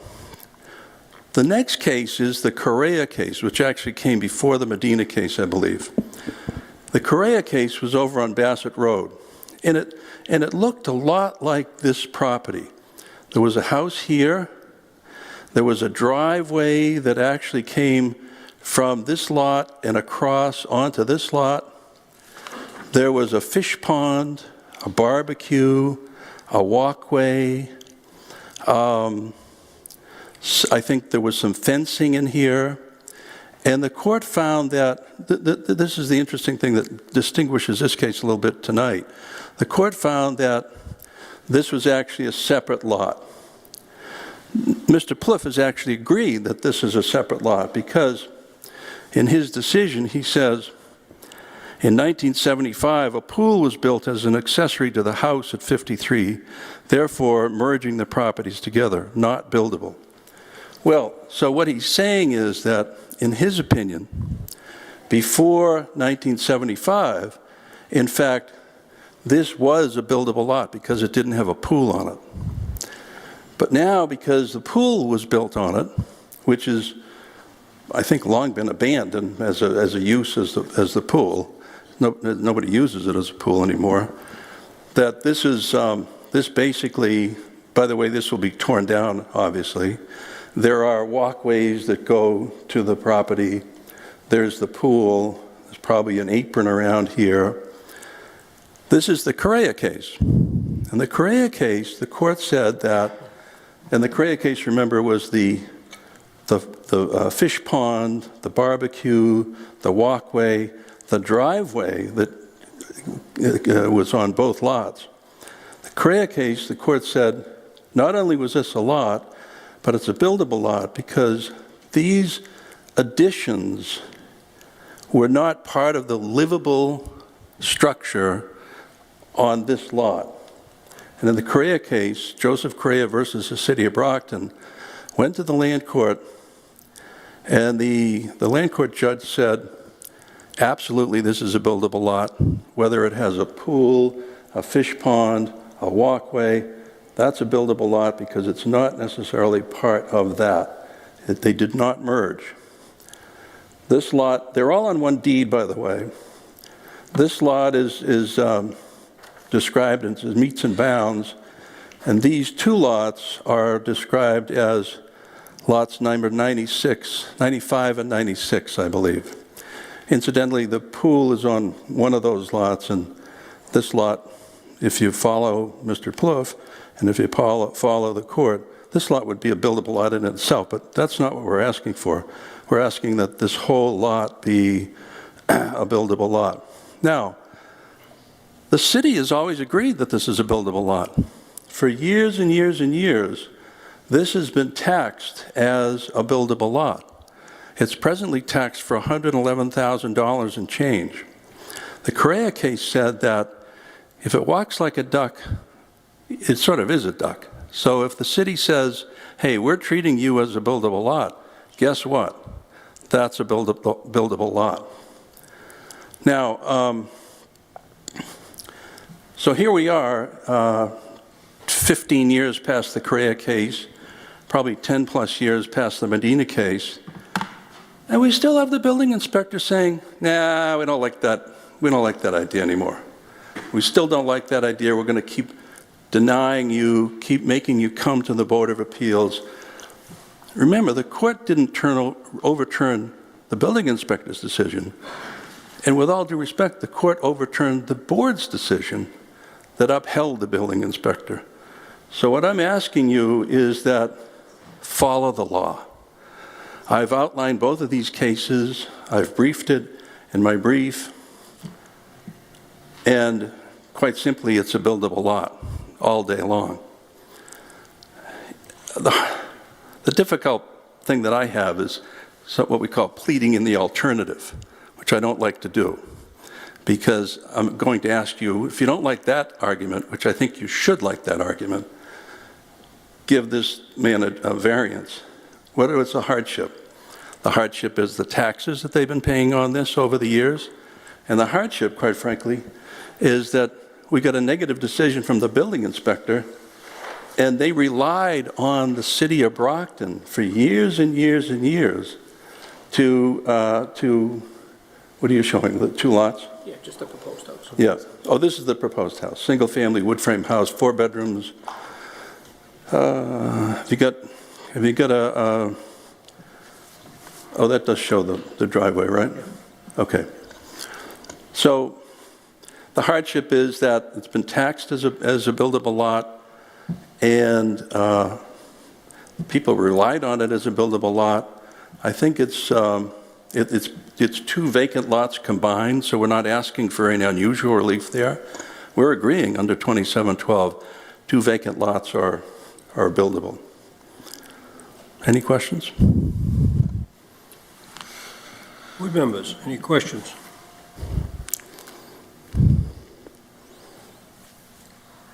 So are you building a street as well? No, the street's there. No, it says this, Huntington Ave is here.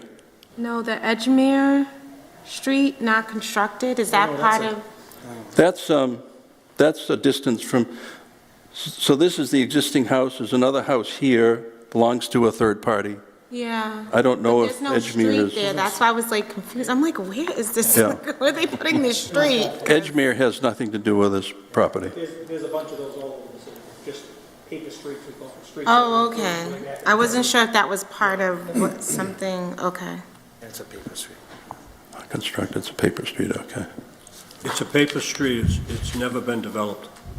I lived on the street for 10 years, I know the lot very well. Yeah. I know the family that used to live there that moved out, so.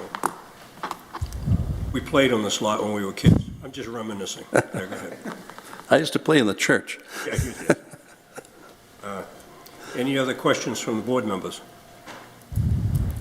So what we're looking at here is a determination from the building inspector that because a building permit was granted to construct that swimming pool, that is now a structure that was permitted by a building inspector's permit to allow that to be built.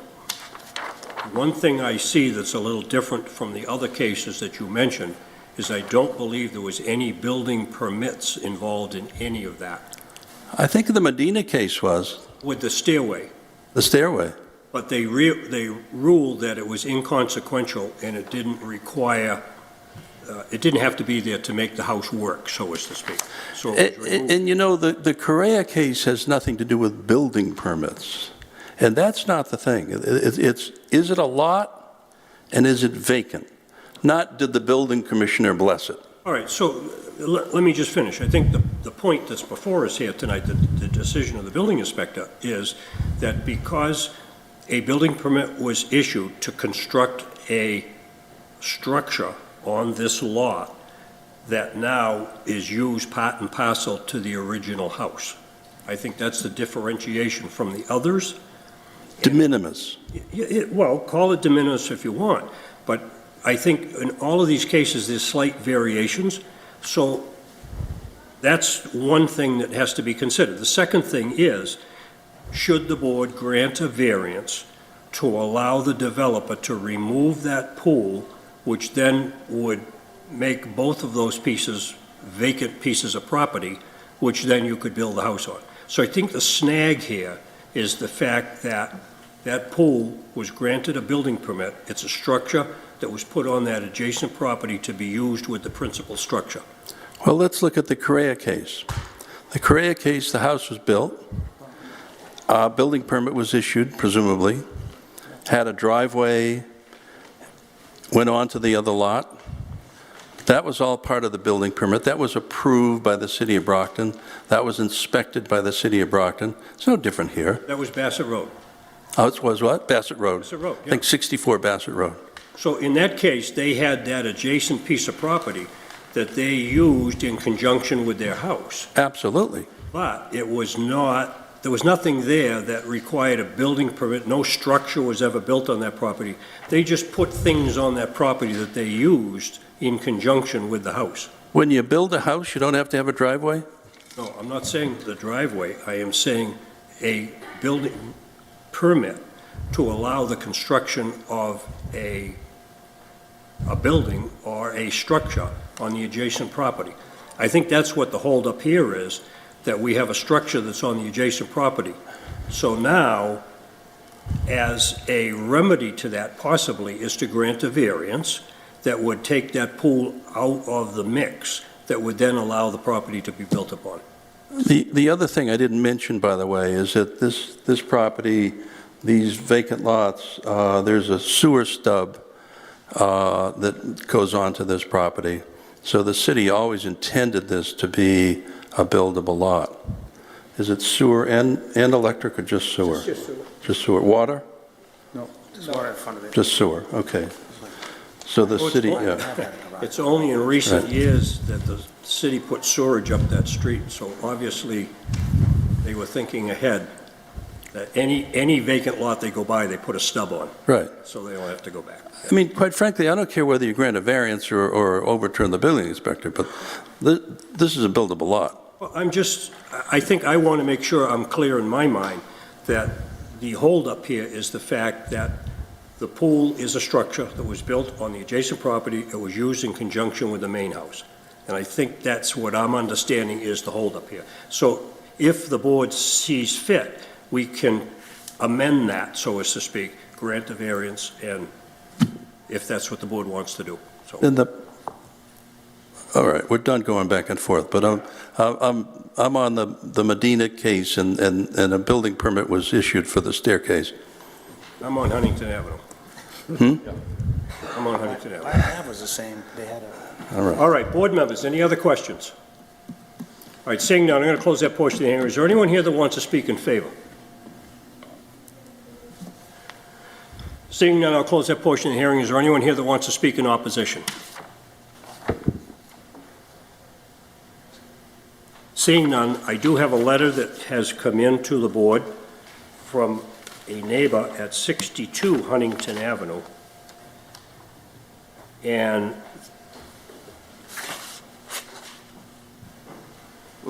she agrees with the decision of the zoning enforcement officer that the lot is not buildable. However, there is no reason to support why this person feels that way. So that's the only opposition we have. All right, is there any elected official here that wants to be heard relative to the issue? Oh. Counselor. Good evening. My name is Maria Tavares, Ward 2 Councilor. I'm here in favor of this project. I'm here to support it, and I wish you guys do so as well. That's all I have for tonight. Thank you. Any other elected official who wants to be heard on the issue? Seeing none, I'm going to close that portion of the hearing. I will now open it up for the board's deliberations. Board members. I think a house would fit quite nicely on this lot. I mean, the fact that there's a less than a house structure on it, you know, in certain cases, it's not always this case, because this is obviously a different piece of land, but you can easily remove a pool if you're going to build a house. Yeah, it would be a shame to waste a lot like that just for a swimming pool. I think a house would fit there perfectly, so. Motion to grant. Second. All right, there is a motion to take a vote. We will take 2 votes. The petitioner has requested, first of all, that we overturn the decision of the building inspector. If he is unsuccessful in that, he has asked that we grant a variance to allow for the construction of the house. On the first question, relative to the decision of the building inspector, a yes vote is in favor of the petitioner. A no vote supports the decision of the building inspector. Does everybody understand that now? If you vote yes, you are supporting the petitioner. Can I just clarify my motion? My motion was to grant a variance. Okay. We have, no, you're going to have to probably retract that. The first vote we need to take is to determine the status of the building inspector's decision. You could do the variance first. Well, traditionally, we've always done the building inspector first, so we'll do the building inspector. So do you want to retract that? Yeah, I'll retract my motion. And the second? And Yes. the first vote we'll take is relative to the decision of the building inspector. Okay. That would be the first motion that should be made. Okay. I'll make a motion to grant. Second. Okay, so we'll take the building inspector's decision. A yes vote supports the petitioner. A no vote supports the building inspector. Will the clerk please call the roll? Ms. Delanus? No. Ms. Hodges? No. Mr. Sweeney? No. Ms. Greenberry? No. Chair Galligan? No. Mr. Chair, that's 0 in the affirmative, 5 in the negative. 0 in the affirmative, 5 in the negative. All right, the second vote, if somebody wants to make a motion, Motion to grant a variance. Second. grant a variance. Motion's been made to grant a variance. Did somebody second that? Yes, I did. Motion has been made and seconded to grant a variance to allow the construction of a single-family home. Please call the roll. Ms. Delanus? Yes. Ms. Hodges? Yes. Mr. Sweeney? Yes. Ms. Greenberry? Yes. Chair Galligan? Yes. Mr. Chair, that's 5 in the affirmative, 0 in the negative. Thank you. Good luck. 5 in the affirmative, none in the negative. The variance is granted. Thank you.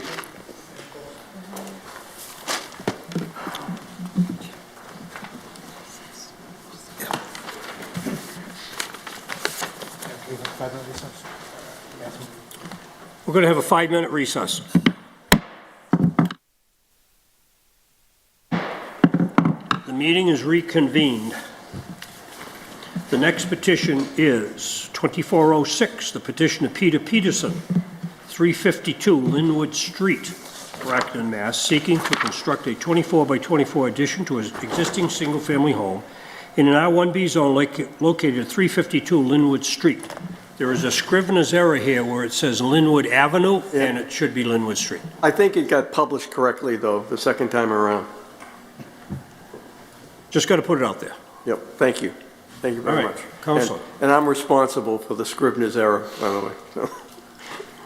So, thank you very much. Mr. Chairman, members of the Zoning Board, Attorney Jim Burke, office at 48 North Pearl Street in Brockton. I have the pleasure to represent Pete Peterson, who I've known for many years. Pete is here with his son, Pete Jr., and he is the owner of the home.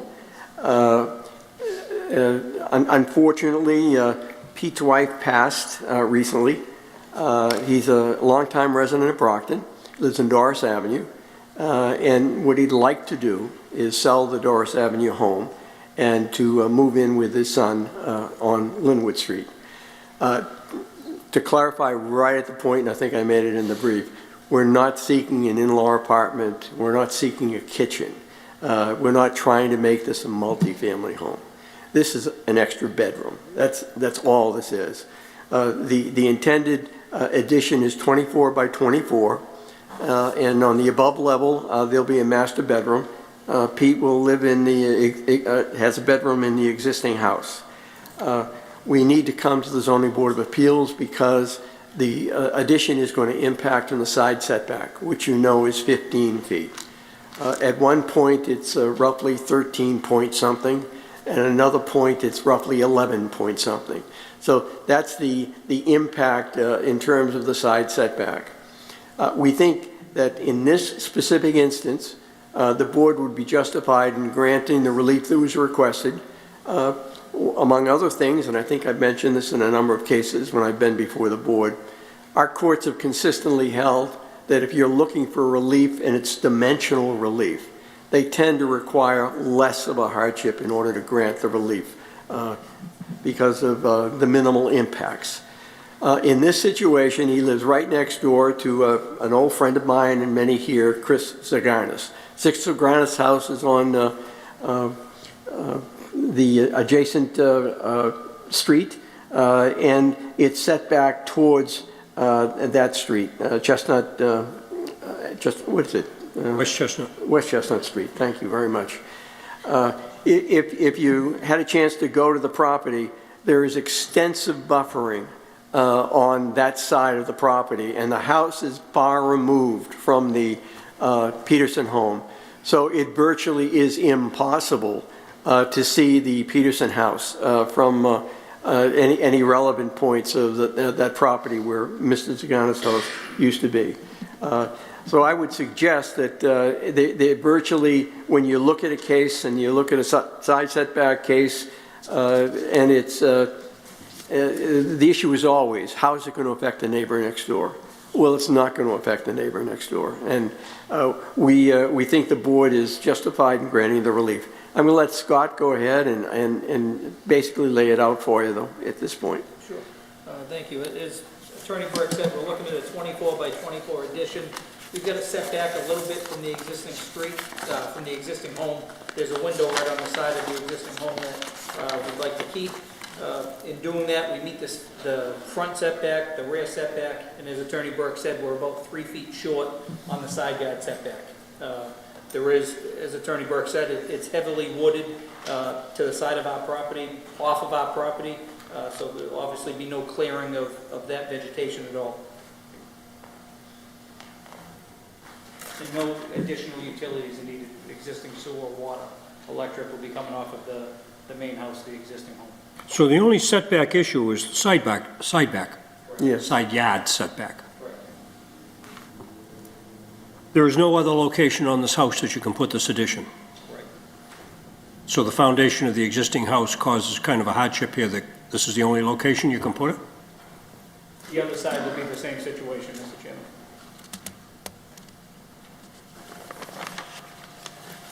Now, this is a raised ranch?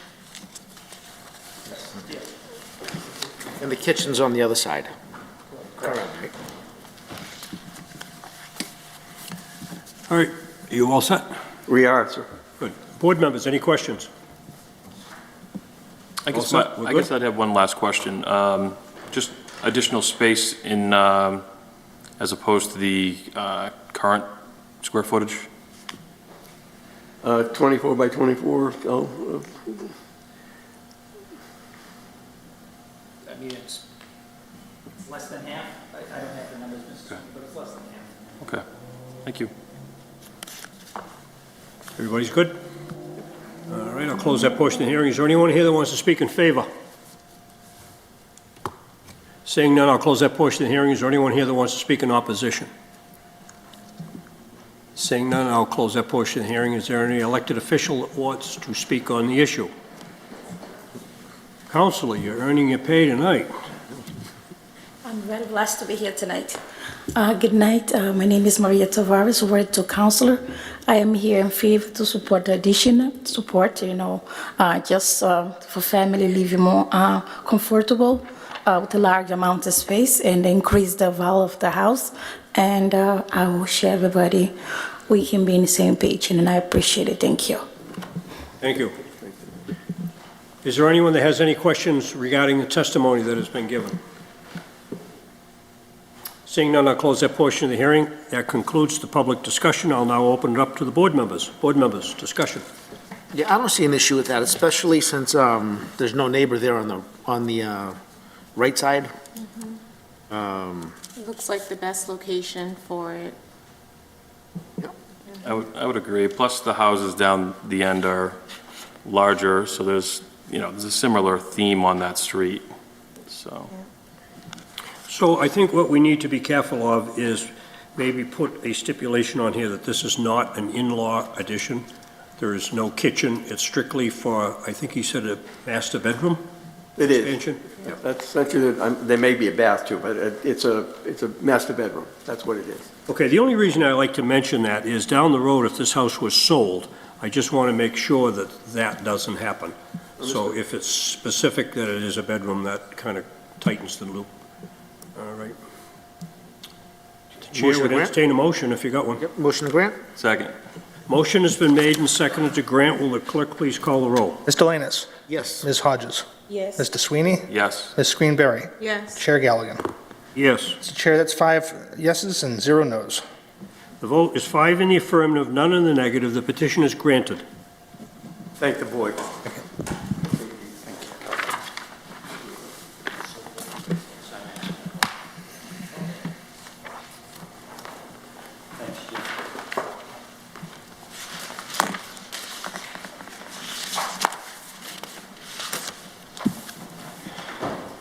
The next petition is 2407, the petition of Next Grid Incorporated, Post Office Box 7775 and 73069, San Francisco, California, 94120, seeking approval for a ground-mounted solar field in an R1A zone located at 159 Torrey Street. Just for the edification of the board, this came before us some time ago, and it was approved. And I think we'll hear from the attorney tonight that time ran out, and that's why they're back before us. Go ahead. Thank you, Mr. Chairman. Again, Attorney Jim Burke, and I have represented Next Grid for a considerable period of time, and they're in the alternative energy field, and solar is one of the main components that they have. We came before the zoning board in 2020 and made an extensive presentation that basically outlined the fact that 48 Section 3 basically grants solar and allows a local community to have concerns about public health, safety, and welfare. But otherwise, it's meant to be an as-of-right use.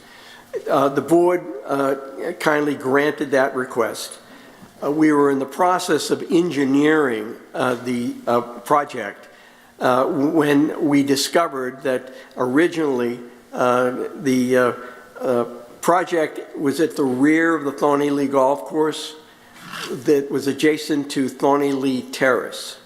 And the solar field was going to be essentially hidden in a rear corner, but the line carrying the electricity current to the main connection of National Grid was to go down Thorny Lee Terrace. That's basically what was prepared, and that was the intent. We went to National Grid, and National Grid basically said, you're going to have to replace every pole in the street, and you're going to have to convert it to phase 3, which was an incremental cost that made the entire project uneconomic. We then came back to this board, and this board was kind enough to grant relief, allowing us to modify how the connection was made from the solar field to the National Grid lines. And actually, it's substantially better. What they're going to do is they're going to run, and Mike Patterson is here with me today. He's going to show you. But The alternative is we skip Thorny Lee Terrace altogether, and we're going to dig an underground cable on the property of the golf course on the side of the 12th hole. It's going to go down to West Street, it's going to connect to a pole, and then it's going to connect to the National Grid Alliance area. The question that you may ask is, why did it lapse? Well, when the design change came, basically, the board of directors of the golf course, after it was engineered by NextGrid, had to look at it and make an approval to make sure a determination that it did not substantially affect the golf course. From there, once they approved the plan, National Grid was notified, and National Grid took them 6 months to approve the plan. And National Grid is a wonderful outfit, but we all know they're incredibly slow. So the bottom line is the year ran out because we did not have the ability to get the approval. So we're coming back to ask for relief, which is essentially the same proposal based on the modification, which is the underground cabling down to West Street and the connection to the National Grid area. So, Mike, you want to go ahead and... Sure. I don't really have any, I'm sorry. Good evening. My name is Mike Pattison. I work for NextGrid as a permitting manager. So, as Attorney Burke noted, the interconnection that we were discussing, if you look on the site plan, it is page 5 of 7. And the design comes in from West Street. There is a slightly wooded area, is adjacent to Paul Gidgaudis's property. And it will come in, it'll be a slight access road that comes in, curves around, and then stops. And then from there, it'll be an underground trench area to provide the connection point for the solar array, so it can connect the power back to the grid. We have talked to Mr. Gidgaudis. He is aware of it. He has no issues with it. I've spoken with him. Also, Rich Campbell, who is the manager at the Thorny Lee Golf Club, has spoken with him as well. And if needed, we can also provide an email from him saying that he understands what exactly is going to happen and he approves of it. That's it? That's it. Thank you very much. That's it. Yes. So basically, the change from the last plan that we approved is how you're going to get the line from the solar field out to West Street. Actually, I think we already approved that, but that ran out. The year ran out. So they already approved the alternative routing of the cable. We're just essentially coming back and say, please give us the same relief you gave us the last time, which was the underground cable. So the last approval that we did is the one that's before us tonight? Yes. All right, just for my clarification when I write this up, what can I refer to as a plan that was presented to us tonight? I got one that says November 2nd, 2020. Is that the plan I want to reference?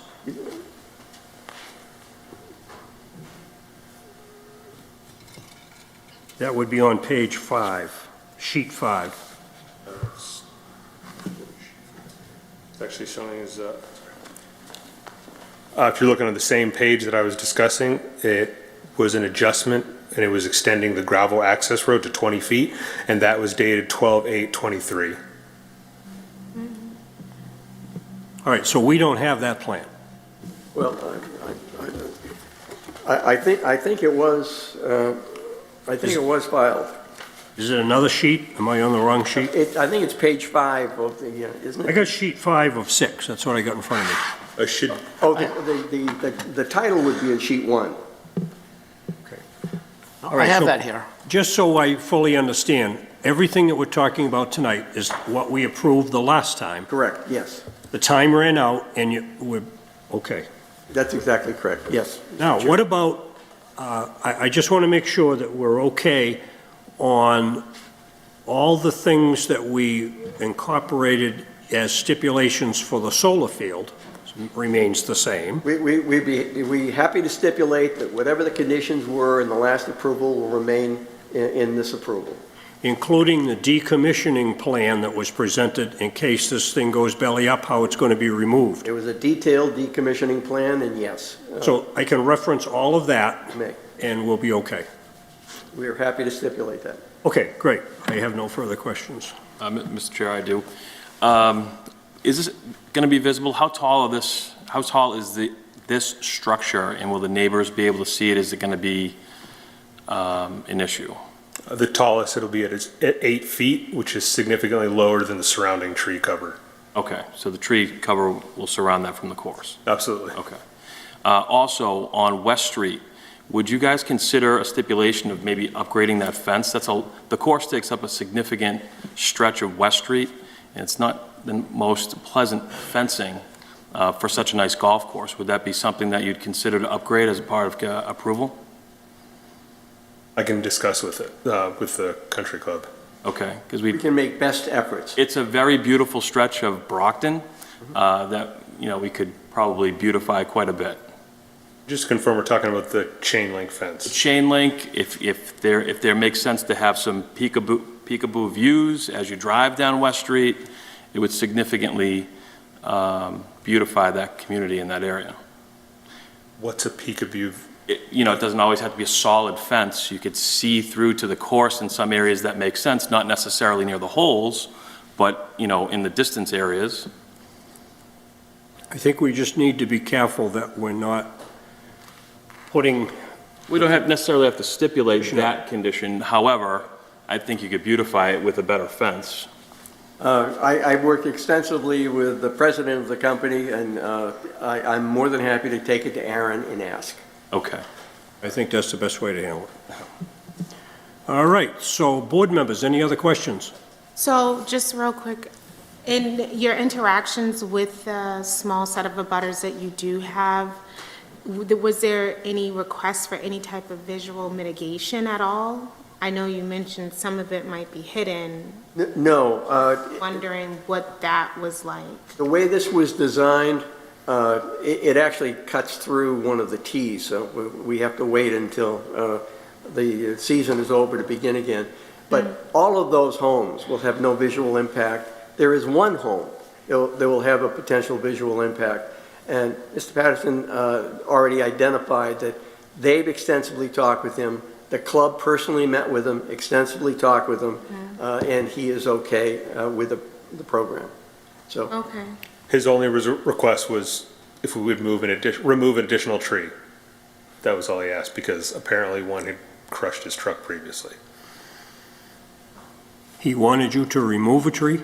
An additional tree. I was out there reviewing with a company clearing, and he came by and saw what we were doing. He said, "Hey, that tree right there, it's leaning. Can you have that one removed as well?" And I said, "Absolutely." It's an unusual one. Usually they're looking for more trees.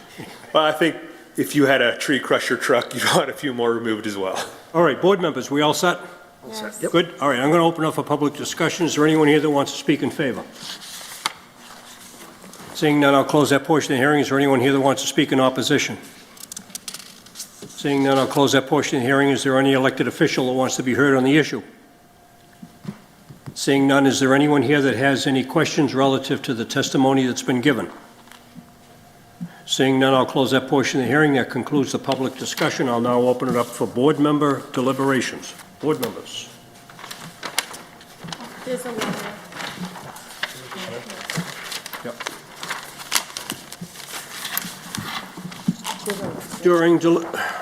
Oh boy, you guys are all reminding me now. There is a letter that has come in. I live at the second tee, which should be, the second tee should be on Braymore Road, right? Yeah, it's actually the 12th tee. My concern is exactly where this is going. I would absolutely not wanted it near my home and land. It would be an absolutely eyesore in a nice area. Thank you. Julia Connors of 83 Braymore Road. I think this location is far away from where this... Absolutely. Yeah.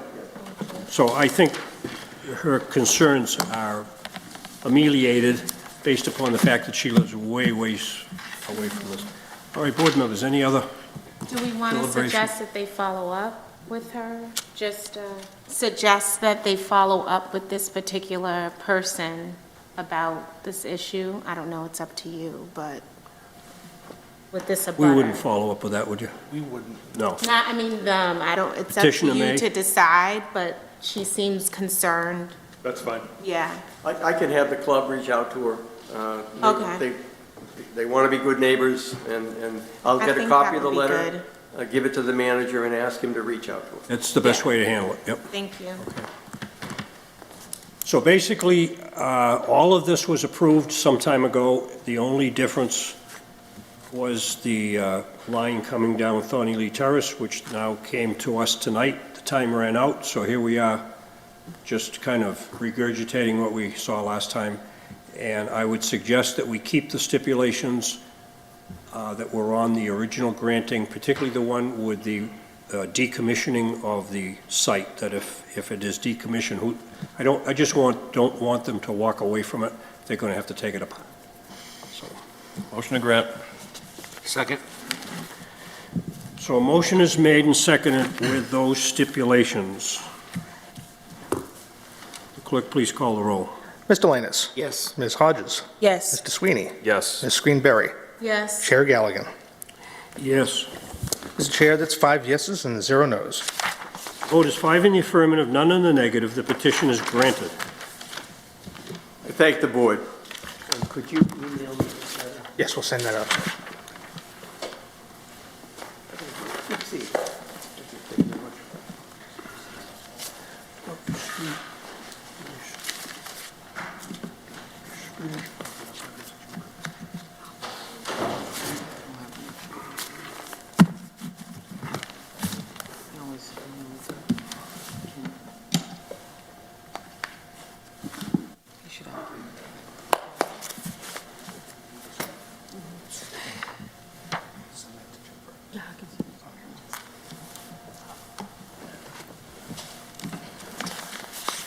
All right, the next petition is 2804, petition of Rodriguez Holding, LLC, 126 Round Street, Taunton, Mass., for a variance seeking relief from Section 2729, 2710, 2753, and 2736 to construct and operate a 14-unit residential apartment complex with parking in a C2 zone located at 400 Warren Avenue. Thank you, Mr. Chairman and members of the zoning board again. I'm Attorney Jim Burke, and I have the pleasure to represent Mr. Rodriguez, who's here for the defendant corporation. This is, I think, a great opportunity for the city. It is going to be a difficult project. For those of you who know where the location is, the old St. Patrick's School, which is now a shelter for families that's run by the Old Colony Y, and I happen to be on the board of the Old Colony Y. It's a great program. It is right next to that, and on the other side is the Salisbury River, which flows, and it's an extremely narrow piece of property. In fact, to get access to the rear where the parking is, there's actually an easement over the Wise property to get to the rear. The structure, as you probably recall, used to have something to do with crafts, and it had a funny ball that was over the top. That came down some years ago, but what we're left with an extremely dilapidated structure that totally is non-functional, you couldn't put a use that's allowed in a C2 zone in that building. We've run across it before. You've seen it in various requests for variances. The ceilings are too low. The structures are not sufficient to carry loads. The structure is in extensive disrepair. So essentially, something is going to happen with this very difficult piece of property, this narrow piece of property. And what the Rodriguez family has proposed is that they're going to put a 3-story structure with 14 units. We'll talk about the 800-pound gorilla right at the start. There is not a lot of parking. There is not the ability to have a lot of parking on site. In fact, what we have is we have 4 spaces that are on site. When I talked with Mr. Rodriguez early on, I suggested that we needed to look for some alternative opportunities for parking. They then went on their own to the Parking Commission, and by letter that you have in your file, they were in fact granted a reservation of 10 spaces in the parking garage that is somewhat adjacent to the courthouse. I know that well. I was an assistant district attorney for 6 years. And the parking lot used to be used for jurors, and it has lighting, and it's owned by the city of Brockton, and in fact is controlled. They came back and had a discussion with the Brockton Housing Authority, who is very supportive of the position because what they're looking for is one-bedroom units for their clientele. There's a backlog of hundreds, I understand. And in fact, they met with Mr. Tebow, or talked with Mr. Tebow, and basically he has submitted a letter that's also in your package. It's not that he's supporting the project, but what he says is the city of Brockton badly needs reasonable and good quality living accommodations. We have a backlog, and their clientele has a waiting list, and they would be more than pleased to enter into an arrangement with them for this particular project and its use. The net effect of that discussion was they modified their original plans, and the original plans now, or the revised plans now have 6 one-bedroom units and 8 two-bedroom units. Is that it? 8 one-bedroom. Sorry, I apologize. I got that in reverse. 8 one-bedroom and 6 two-bedrooms. They had already received permission from the parking authority, the 10 units. I was not there, but I think Mr. Rodriguez can suggest that the parking authority was enthusiastic about the opportunity to assist. And I believe there is the opportunity for additional spaces. Now, having been said, one of the other issues that I think affects your decision as it relates to parking and what is otherwise a very good project, 3 stories, top construction renovation, it's going to do something with a facility, a structure that is an eyesore for the neighborhood, it's an eyesore for the city. It has 0 potential for development as a commercial structure in a C2 zone. As Mr. Tebow in his letter has set forth, they have found by history that 69% of their clients do not drive motor vehicles. And that is a pattern that they followed, as he said, over a 5-year period of time. So of the construction connection that we're talking about, which is 8 units, you're talking about roughly 3 or 4 might have vehicles, and you have the additional 6, and you've got 10 spaces. So we have, I think, the ability to, even if this board were to grant the variance, the opportunity to secure additional parking from the parking authority. But I want to look at the project as it is, because we've talked about the parking, which I know many of the people on this board, it would raise a concern level that they would want to address. The project is also in a floodplain zone. I'm going to let Scott earn his money on that, but essentially, you're not going to change the footprint of the building.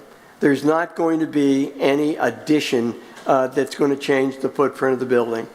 And even in the rear where the parking is, the asphalt is already down.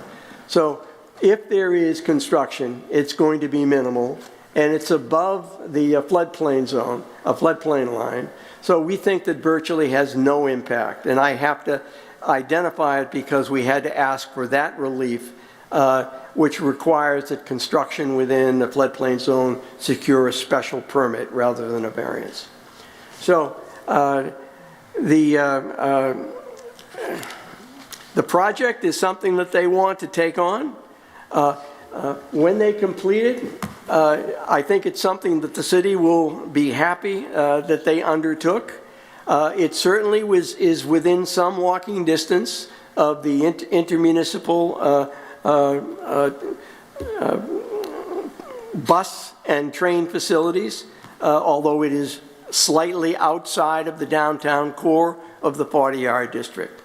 So I'm going to let Scott go over and identify the project in more detail, and if you've got questions, we'll be happy to try to answer them.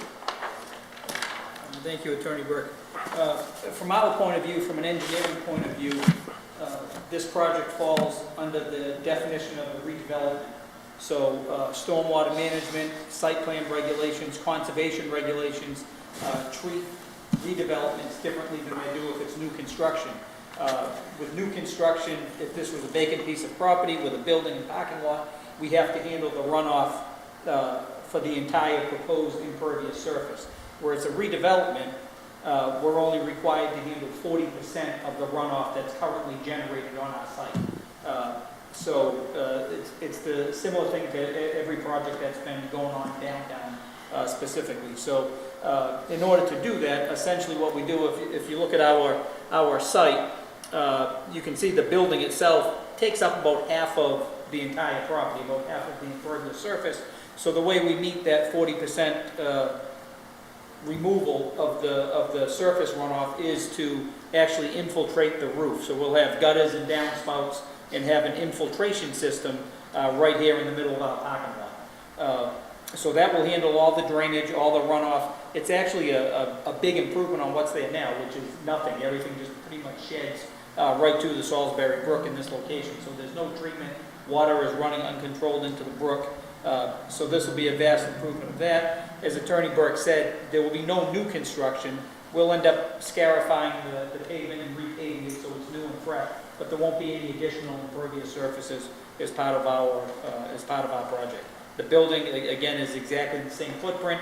It's just going to be reconstructed in this manner on these plans that you see before you. So, as I said, just like all of these projects, engineering-wise, these are easy projects as opposed to a new construction or a subdivision.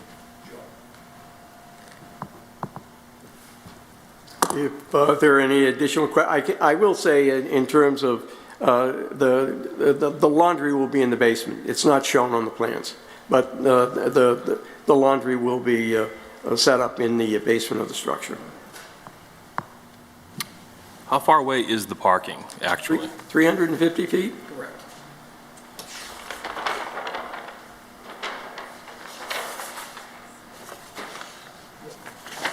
From the front corner of our property to the corner of the parking lot is 350 feet.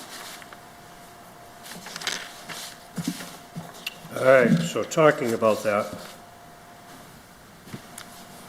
if I lived in this proposed location, I'm not going to walk in a straight line 350 feet to my car. Correct. I went down there and measured this, and it's 600 feet from the front door to where my car is going to be parked in that parking lot. You got to walk all the way up Warren Avenue to the driveway that's next to the old Edison building. It's showing a City of Brockton right-of-way that goes out to Warren Avenue. That is closed off. There's a fence there. Mm-hmm. And all of that is being used for parking for number 333.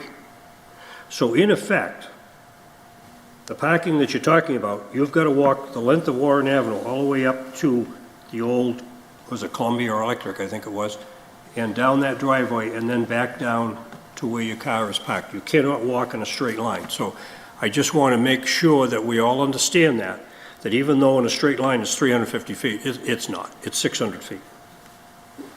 I think you're right, Chief, and we recognize that, but in the downtown core area, we are allowing projects that I've been grateful to be part of that require walking to our municipal garages. I don't know the exact distance, won't measure them, but I mean, that is something we have to consider. And one of the issue, I guess, is What else do we do with that building? It is uneconomic to use that for the uses that it is allowed in a C2 zone.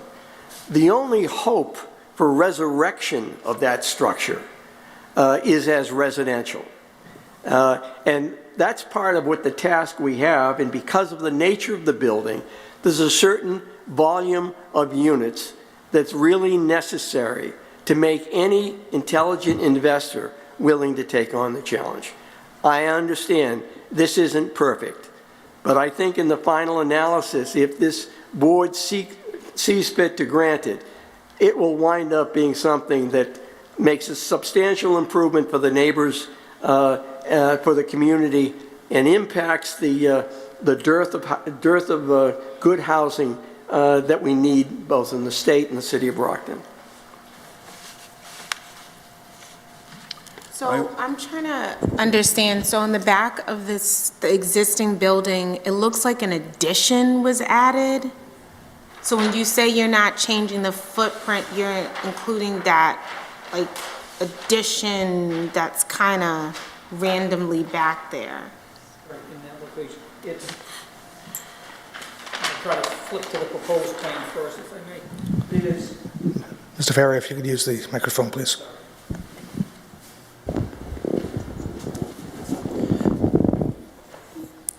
There's a portion of the existing building that sits in the back, stairway and a bump out to the building. So that's being reconstructed. Sorry, Jim. As we're showing on this building, just for added access and egress to the building. Okay. So that one-story addition on the back is remaining. Because that's, I was like, if that's not something that's stable to build on, that could increase the parking. I was just kind of confused just based on this graphic and then No, what's... that's just, there was an existing, like a shed that was in the that's back it. here. That's gonna be knocked down. All this is just to have a little bump up, just for the stairway and the back space. Okay. To give it more living space. So that's still going to give you a little more space once you bump Correct, it's gonna be because it looked tighter. Right I was now, like, where are you at this fitting moment right now, there's, Okay. at this moment right now, you wouldn't even be able to have parking because there's a big old Yeah, it's a big old thing back storage there. there, but that's gonna be all knocked down. Okay, so that's not what you're considering as part of necessarily the existing footprint? No. Okay. And then it looks like you're increasing a height level, or am I just looking at this wrong? We're increasing one floor. One floor? Correct. So the existing foundation's going to stay? That is correct. Okay. Yeah, we're not changing the integrity of the building at all. We're just gonna add a floor and a little bump out just for the stairs. Okay, got it.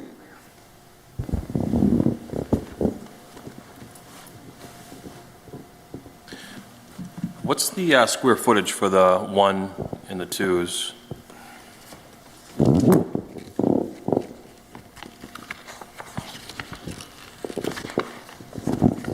Give me 1 second, please.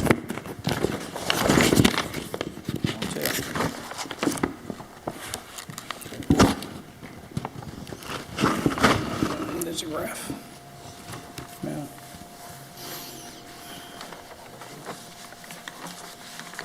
The one bedroom's about 650 square feet. And the 2s are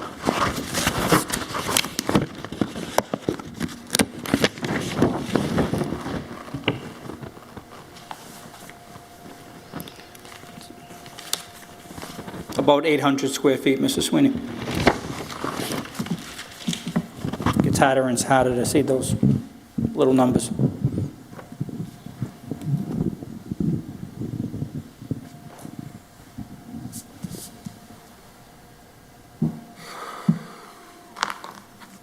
Board members, any other questions?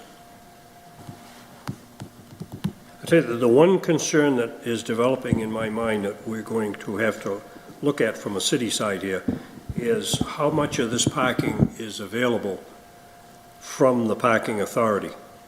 I know you've sent a letter. They said they can give you, what, 10 spots?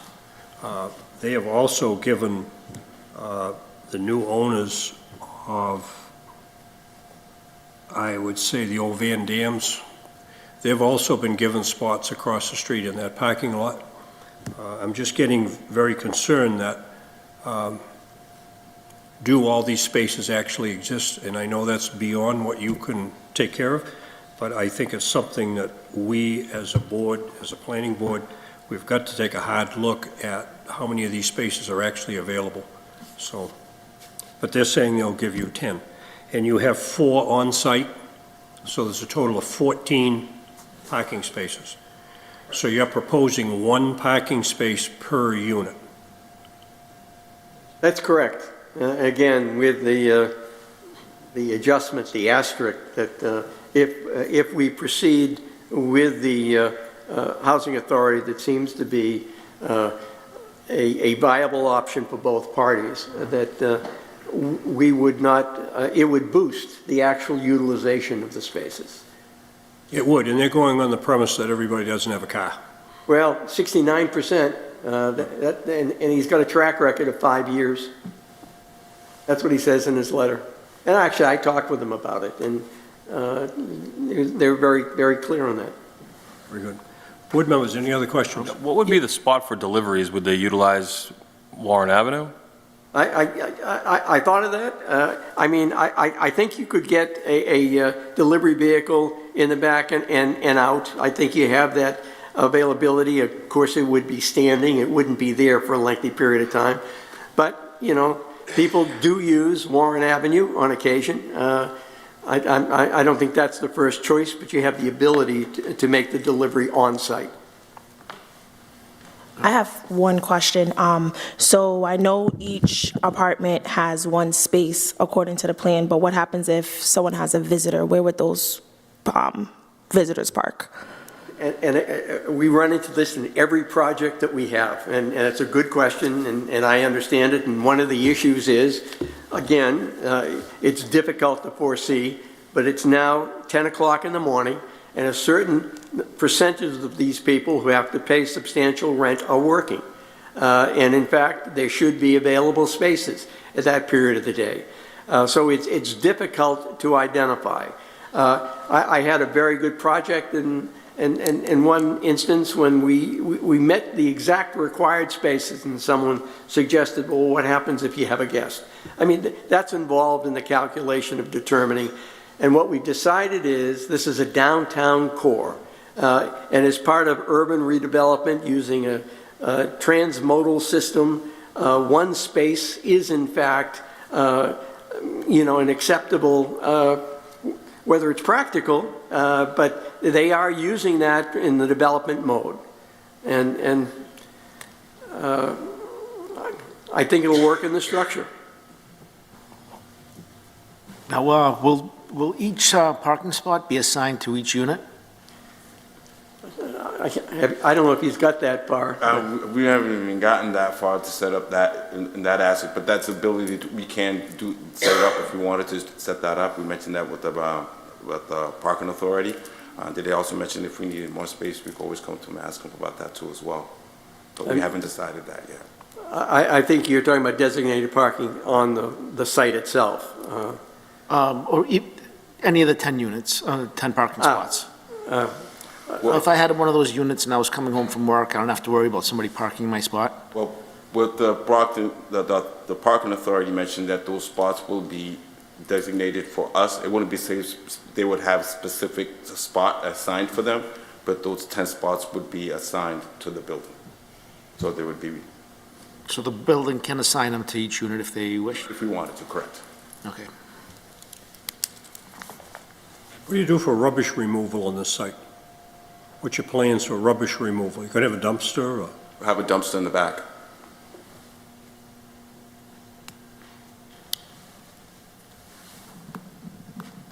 Is that the square that's next to the gate along the river? On the very back property line?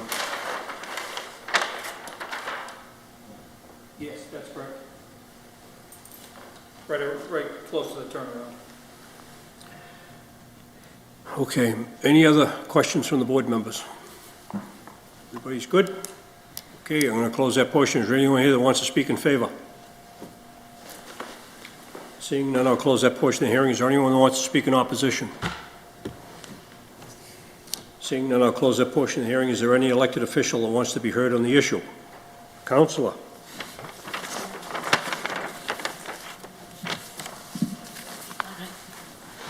Good evening, everyone. My name is Maria Tavares, Ward 2 City Councilor.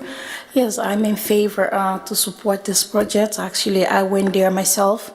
I was learned, like, it's going to be fit for elderly, which is not necessarily require parking space because I learned, like, it's going to be over 65. Basically, he already have a contract with, some organization. Is it something like, literally 80% people, they don't drive. I think they're going to require a bus, as I learned over that. And I think it's a good project. We have such a problem difficult with the housing. And I think this is going to be a good opportunity for elderly and bring more tax revenue. And I believe it's going to be some job available. And I am in favor and support this. And thank you so much. Thank you. I am going to reopen the question portion of this again to the attorney. I didn't hear anything about elderly in this building. Either. I think what she's relating to is the housing authority, and their tenants are generally older individuals. I think that, I can't speak for her, but I think that's probably what she was suggesting. But your plan is there is no age restriction on this building? No, there is no age restriction. Thank you. Is there anyone else that wants to speak in favor? Any other elected official that wants to be heard on the issue? Seeing none, I'll close that portion of the hearing. Is there anyone that has a question relative to the testimony that has been given? Seeing none, I'll close that portion of the hearing. That completes the public discussion. I'll now open it up for deliberations among the board members. Well, I think with the elderly and the parking being so far away, that poses an even bigger issue with elderly crossing Warren Avenue and going that way. It's already a pretty busy street. Yeah, so I agree, but I think whoever's getting the units will have that knowledge ahead of time and decide maybe this is not their property for them.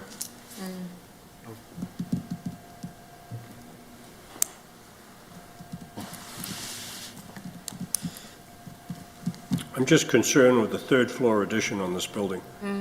It's a building that is true, it probably has limited use, but in my mind, I got to make a decision whether this is the proper use for that building. 3 floors, there's no elevator. You're going to have to walk all 3 floors, obviously. Parking is, we face this with so many of these that come to us. But I'll tell you, on the Traffic Commission, we have had serious issues with the area of Warren Avenue and Park Street with the multifamily houses that are there now, to the extent that the Parking Commission had to designate parking on the north side of Park Street between Main and Warren Avenue as residential parking only. Many of those people that live in those multifamilies at Park and Warren Avenue are now parking on Warren Avenue from Winthrop Street northerly to the Brook. The problem is, by regulation, from December 1st till April 1st, there is no all-night parking on Warren Avenue, which is a problem. And for snow removal, it's double the problem. So my concern is, if everybody that was going to be living in this proposed location would walk to that parking spot at Warren Avenue, it would probably alleviate some of the on-street parking.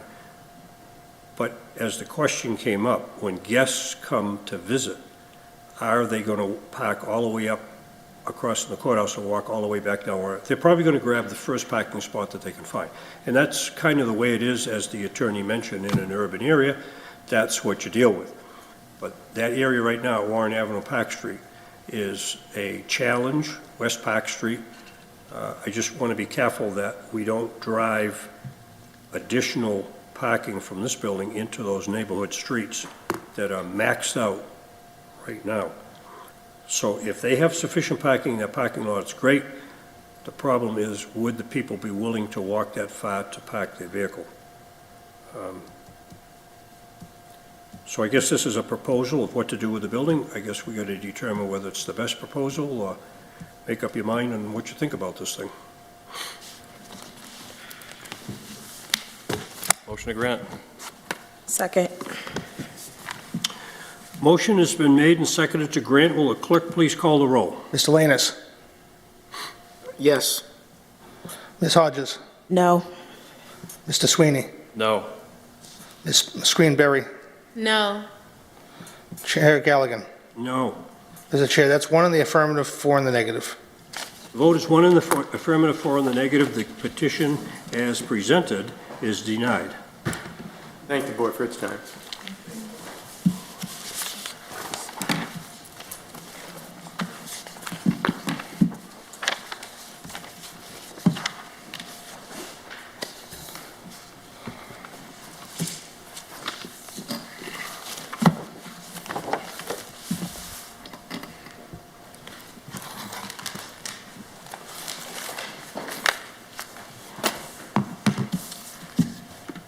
All right, the next petition is 2409, the petition of Lawrence Schiller, 38 Lookoff Street, Brockton, Mass. For a variance, seeking relief from Section 2725.2 to enable the homeowner to provide inside storage for vehicles.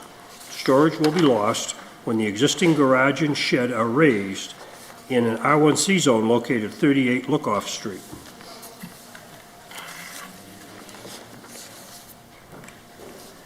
Please identify yourself to the board. Yes, my name is David Clennard, engineer. My office is at 125 South Main Street in West Bridgewater. What is the last name again? Clennard, K-L-E-N-E-R-T. Got it. Yep. Good evening, members of the board, Mr. Chairman. This project is in front of the Conservation Commission as we speak. Our next meeting is on the 27th. And there are revisions to the plan. They're basically conservation revisions, the house location, the proposed building location, and the renovations are remaining the same. So I would like to present the board with the latest updated plans that will be in front of the conservation.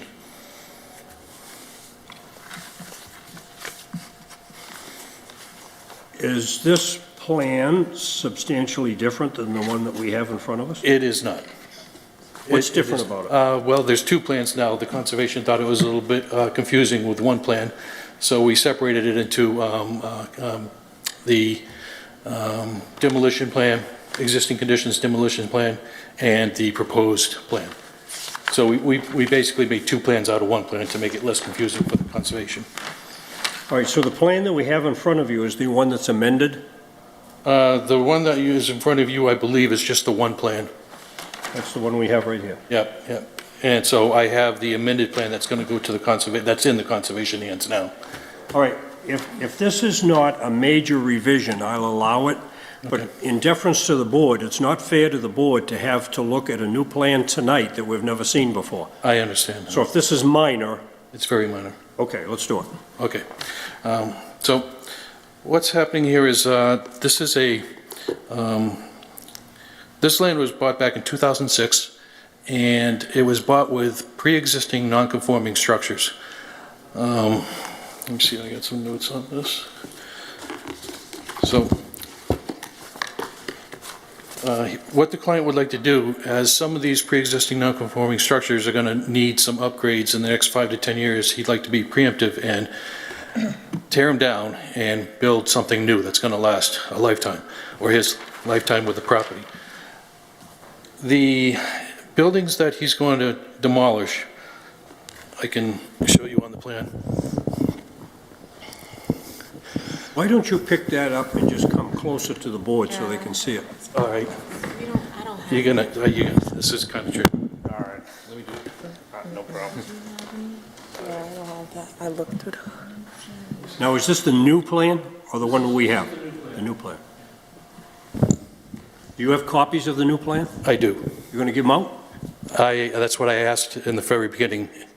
Oh, I'm sorry. Yes, I think you should. Oh, okay, yeah. I said if they're minor, I'll allow that. Okay. Okay. Unfortunately, I only made 5, but I do have smaller tabloid copies if you don't want to open up a large copy. I'll take a little one. Fine. I'll take a little one if it's fine. Oh.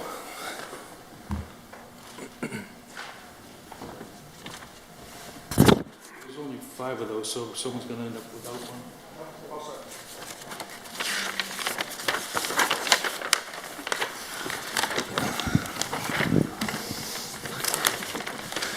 So the first page is what I'm looking at here. And this is a very unique lot. It's the end of Lookoff Street, which is on the north side of Center Street, close to the town Brockton City line. Behind this lot is Beaver Brook and a large amount of wetlands and flood zone. Nothing will ever be built back there conservation-wise. This will be the last lot. It's the highest lot on the street. The street goes down gradient to Center Street. And what we have is a non-existing garage here. It's 4.1 feet off the property line. It's a pre-existing non-conforming garage in both the area and the offset. We have another shed, which is a pre-existing non-conforming shed. It's 5.1 feet off the property line. And of course, that shed would meet the area requirements if that was the only shed. What we'd like to do is tear down the garage, tear down the shed, remove a lot of this concrete, which is an old chicken coop, and construct a 40 by 38 garage for the use for the use that's being used for these sheds. And you can see that on the page 2, which pretty much shows everything here.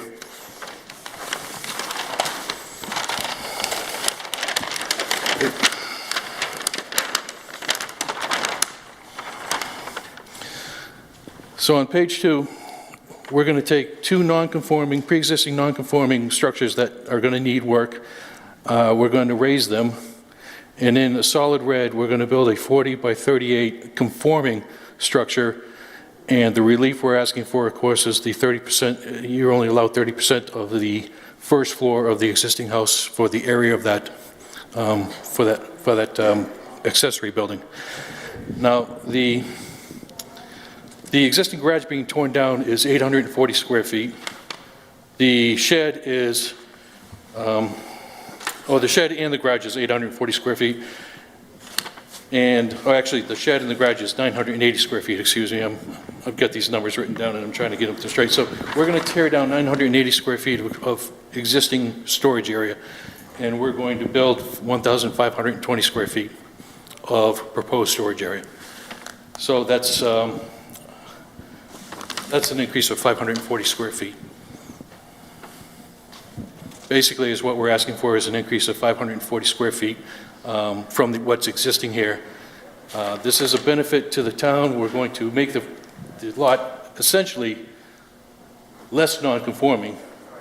We're going to move a lot of these structures outside the 50, which is a benefit to the town. It's a benefit to the Conservation Commission to move the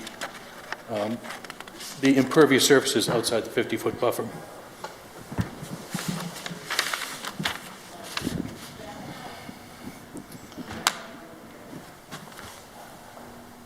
I think that's about it. It's pretty straightforward. What's the height of the garage? 12 feet? 12 feet? Yeah, so it's not going to be a...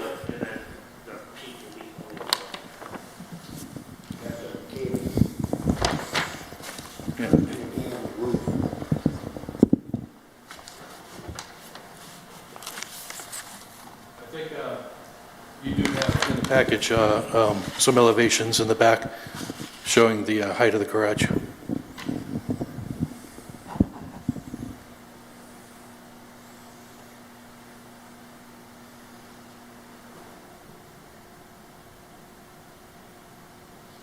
On my chart, there's 2 buildings shown. One is 20-foot maximum column height, and the other one is 16 column height. Which one are we looking at? Sheet number S5. S5?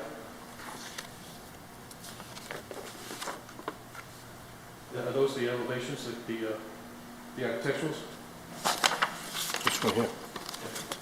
Which one is it looking at? That's just generic building plans that I got from the place that I'm buying the structure from. Okay, so to answer his question, how high is this building going to be? It's gonna be 14-foot walls with a gate. So there's a chart here that says 14-foot maximum column height. Is that the one you're referring to? Yes, that's to the beginning of the gate. Right, and then you got the gable, it doesn't show the height. What's that, another 4 feet? I would say so, yes.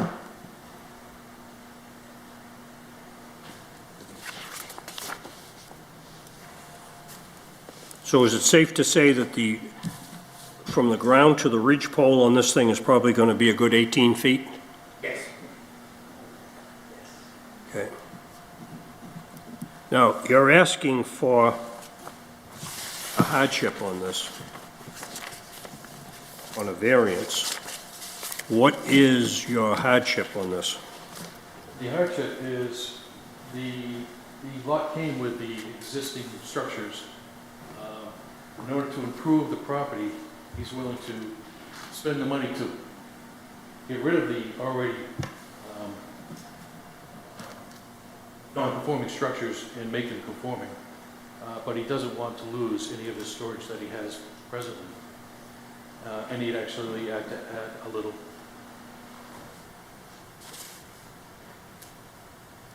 So we're looking at something to do with soil conditions, topography, slope, hardship, things of that nature.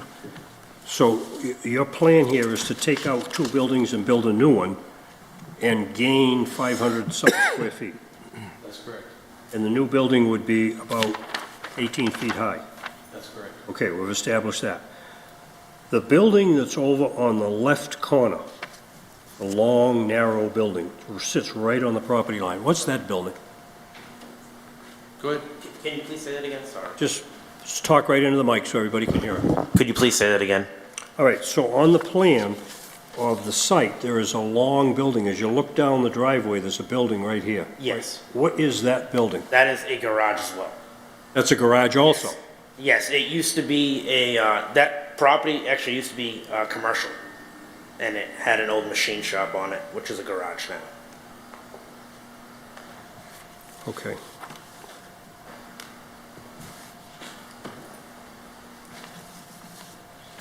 So basically, the plan that we have given to us and the plan that's shown tonight is the same size building.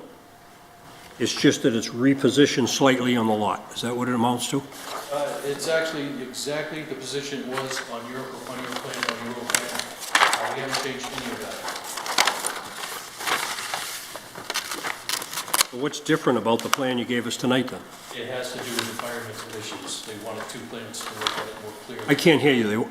You got to talk into the mic. It has to do with environmental issues. They wanted to have a more clarified plan. We have a flood zone there. We have so many different issues with the conservation. They wanted us to separate the plans to make it more clear to them. I see. But the location of the building on the plan that you gave us tonight is the same location as the plan that we were given? Exact same. And it's the same size? Exact size, yep. Okay, so your problem here is the oversize of this building in relation to 27 that says it can only be 30%. Of the first floor of the structure, which is a small house. And the building that's on the property line that I referenced, that building's staying, that's not coming down? That building is staying.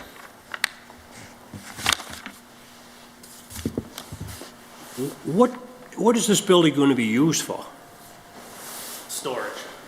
Right now, I have a bunch of stuff stored in those other buildings, but they're starting to fall apart. Just turn the microphone so... Sorry. Right now, it's going to be basically storage, cold storage. What? Cold storage. The buildings I have now, they're starting to fall apart, so we want to just get rid of the old and in with the new and make What is cold storage? basically cars, parked cars. So you have cars that are parked in or will be parked in this new garage. Yes. What is in the original garage that we talked about a few minutes ago? It has quads, dirt bikes, that kind of stuff, along with some vehicle stuff. So there's motor vehicles parked in that building? Yes. Okay. Is there any particular reason why you need the height that you need on this? I was going to put a small loft inside the building so I could have storage up top as well. So is this like a space metal building? Yes. Okay. All right, board members, any questions? Everybody's good? Okay, I'll close that portion of the hearing. Is there anyone here that wants to speak in favor? Yes, please come forward, give your name to the clerk. Speak in favor. You're in favor? Yes, I am in favor of the building. Okay, and what's your name? Robert Long, Long. Are you in a butter? I'm across the street, You're across the street. Okay. What street number? 37. Got it. And you're in favor? Mm-hmm. Okay, anything else? That it? That's it. Very good. And is there anyone else that wants to speak in favor? Seeing none, I'll close that portion of the hearing. Is there anyone that wants to speak in opposition? Seeing none, I'll close that portion of the hearing. Is there any elected official that wants to be heard on the issue? Counselor?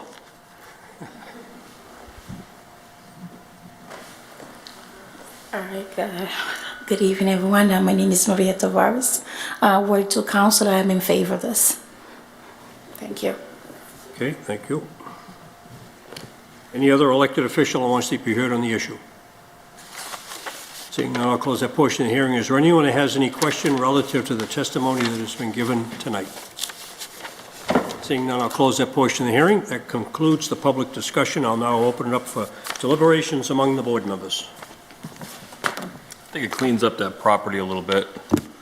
If he has buildings that are non-conforming that are also dilapidated, it's an opportunity to clean it up, so I would be in favor.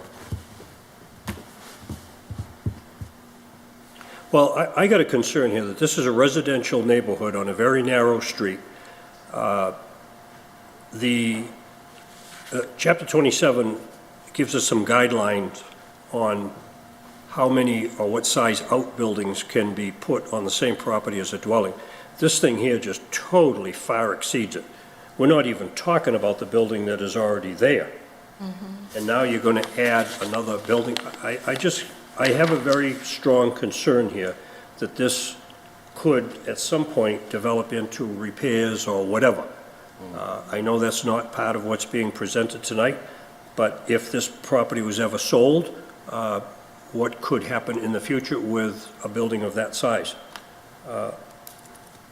I have serious concerns that in this location, this building is going to be very, very large on that piece of property in relation to the house and the other building that's already there. That's my concern. So, just for clarity for me, is this still considered commercial property? No, it's residential. All right, I just wanted to clear that up. And all That's right. this left over is when it was a commercial property? Right, so that's not before us tonight, but what could come down the road is if it wanted to be commercial, they could come back before the zoning board to allow a commercial use on a residential property. Right now, he's not talking about that at all, it's just storage. But the size of the buildings that are on that piece of property, it's, in my opinion, it's huge. So, Is the size of the proposed garage bigger than the dwelling? Oh, yeah. Mm-hmm.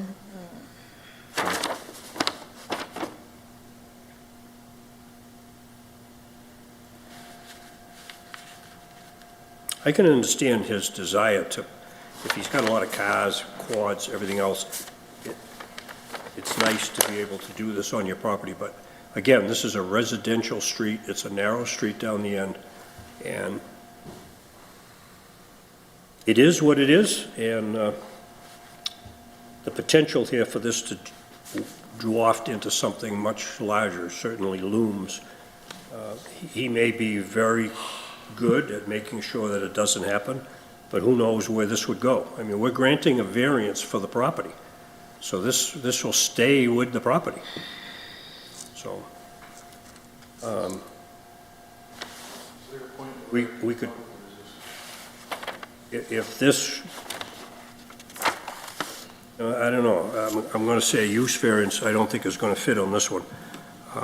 But if the variance is granted, then that variance allows that garage to stay there in perpetuity.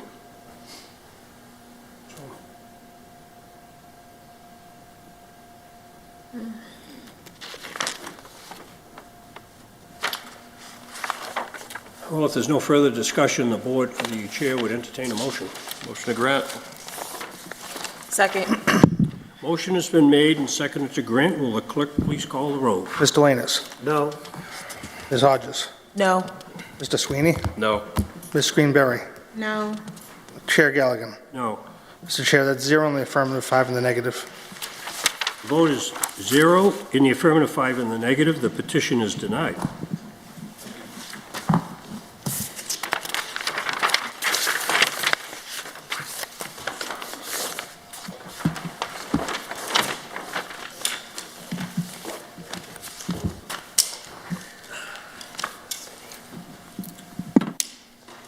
That's it. I already bought the building. Wow, that's a waste. Can we appeal?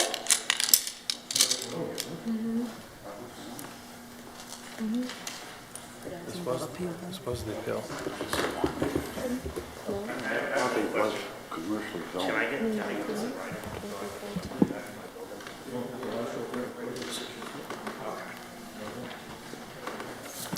All right, so I need this here. Was it?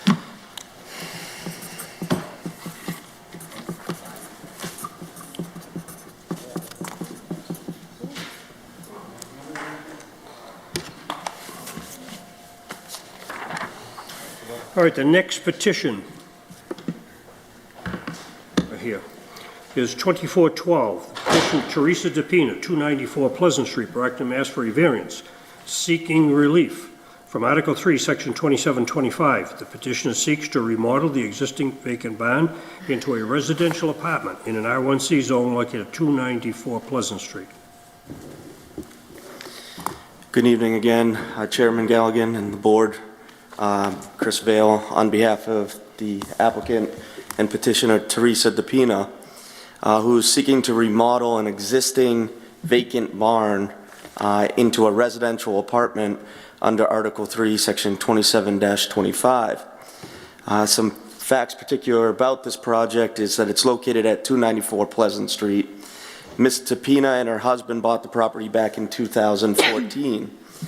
The property consists of 20,874 square feet and has a unique long, narrow shape. The property currently consists of 2 residential apartments and her commercial storefront where Ms. DePina operates a clothing business. An existing 2-story barn is connected to the rear apartment to where she actually resides with her husband. Ms. DePina wants to repurpose this barn into an additional apartment which would have 1,600 square feet. Ms. DePina's property will have ample parking for all residents and customers by having a handicap parking spot as well as an additional 8 parking spots from the rear of this existing barn, totaling 9 spots. And in addition, the parking will have a turnaround to make parking practical for everyone on the property. The new proposal will not negatively impact the orderly development of the neighborhood and will have plenty of ample green space. The petitioners will also assure that all reconstruction and improvements to the structures will be in compliance with fire safety regulations and building codes of the City of Brockton as well as the Commonwealth. As I stated, the hardship exists due to the large, unique, long shape and size of the property, as well as the existing barn that is vacant on the property. I did have an opportunity to go out onto the site and met with Ms. Tapina's family, which, as you could see from Pleasant Street, she does take care of her property. She does have a stone wall, which she would stipulate to remove if the board would like that. Like I stated, a turnaround. In the back here, this would be a one-way in, one-way out to where the existing barn is. And when I went out back here, I did see it was a huge back area where we could put water as well as snow removal towards the back of the property. But based on all these, we're asking you to grant a variance in allowing her to do this.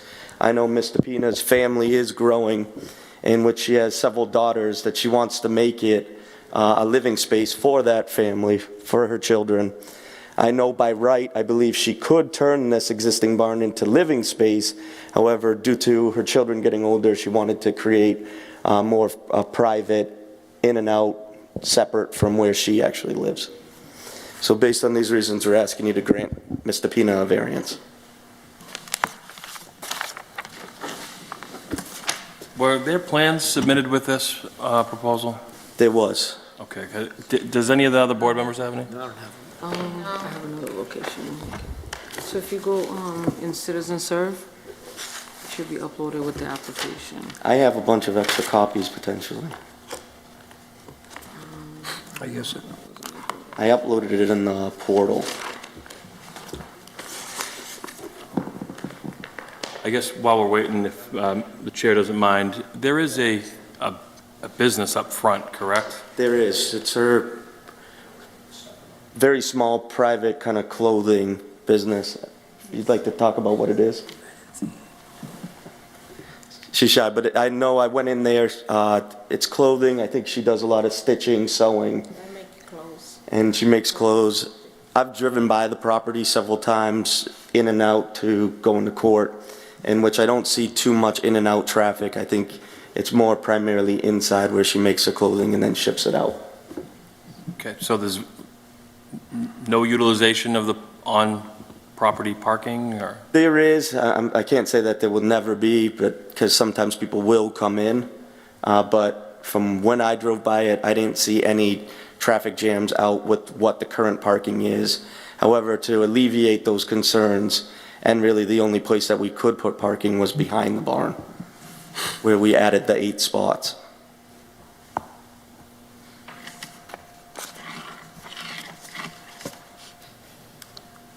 If Mr. Chair doesn't mind, the hardship again was what?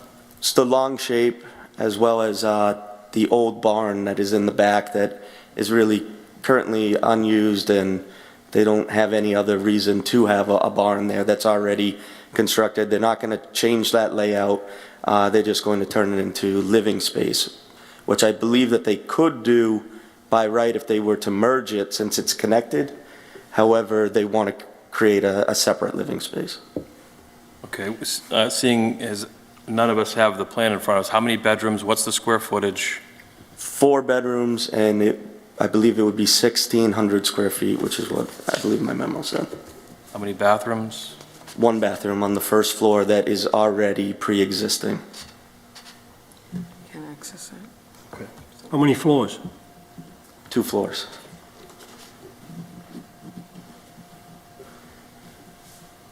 I know the plans were there in the portal. I do have 1 copy if anybody would like to see it. I wouldn't mind if we could circulate that. It is on the application. It's Okay. just-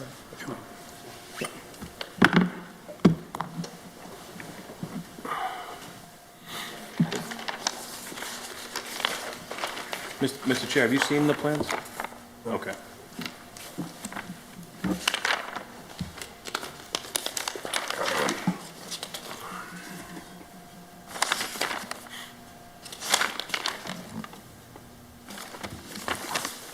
I do have another smaller.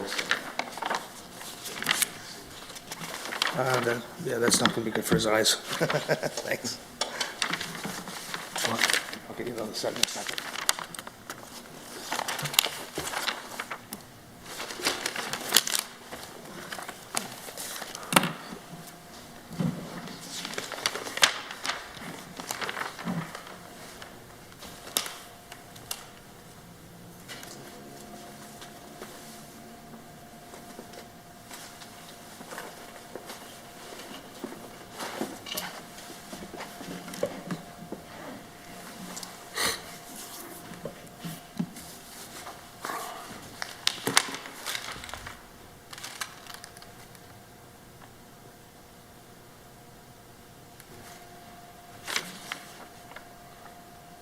So it looks like you're building on top of the shop as well, or just the barn structure in the back? Everything's pre-existing besides the barn, which the barn is already that height, Okay. but it's going to be, right now, if you went into the barn, there is no upstairs, so they would be creating, basically cutting it in half, so you would have 2 floors. Okay. But they wouldn't be raising anything, it's all pre-existing right now. And nothing's happening to the shop in the front, it's just the barn in the back? Exactly. And so you said an apartment, but it looks like a single-family home. There is 4 bedrooms, but like I said, it's a pretty big barn with that much square feet of turning it into 2 floors, so, But it's just one unit? correct. There's no other units on the property, just the commercial? No. There's commercial property up in the front, and then there's 2 residential units on the side here already. Okay, I was hard to tell, okay, got it. And then this is the pre-existing barn that is connected to the rear unit. However, it's just a barn. What was the square footage again of the barn? I believe it's about 800 square feet, but when you divide it by 2 floors, it would be 1,600.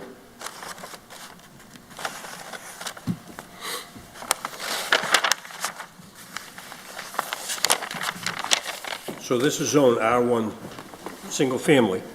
They got a 2-family on there now, which may be there prior to zoning, so that's allowed. But now they want to put a second house, so to speak, a second dwelling on that same property.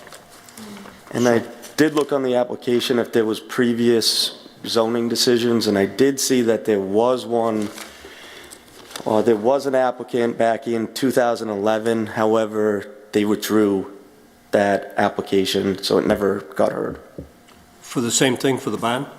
It was not for the barn. I think what that proposal was going to be, that they were trying to create an additional unit on top of the storefront, which is why I thought that question was unique, because back in 2011, that owner, I think, did create an application, but then withdrew.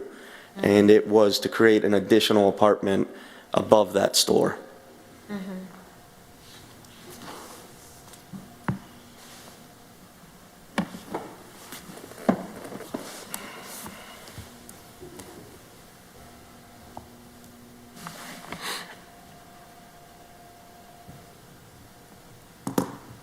How many bedrooms and what's the front dwelling? What's that structure in terms of square footage, bedrooms? In regards to this front residence, or? The front residence, after the business, there's a living space in there, right? 3 bedrooms in the front, and then how many in yours? No, in the front is open. In the front is has a 3. From right here? How many bedrooms is in here? When I live, No, I know you live here. How many here? in the front Yeah. is open. Just 1 bedroom and this is open. So there's only 1 bedroom in this front? She's stating that there's 1 bedroom. And then I believe, how many bedrooms do you have in yours? 2 bedroom and 3 bedroom. How many bedrooms? 3. 3 here? Yeah. And then how many in yours? No, upstairs is 2 bedroom and then downstairs is 2. So I believe with the 2 existing apartments, there's 5 bedrooms already. Okay. So with the 4, it would be, on that parcel, be 9 bedrooms total? Yes. 8, yes, 9. Right, this plan that I got in front of me here, it says second proposed floor plan, and the other one, second proposed floor plan, shows 6 bedrooms in here, in the new addition. I believe that's the apartment that she lives in. The proposal is 4 bedrooms up on that top floor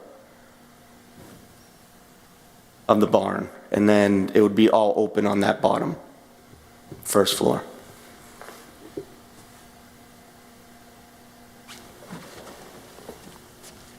See here? This is the second floor of this. This goes goes over on top of that. That goes on top of that. I see. Okay, now I got it.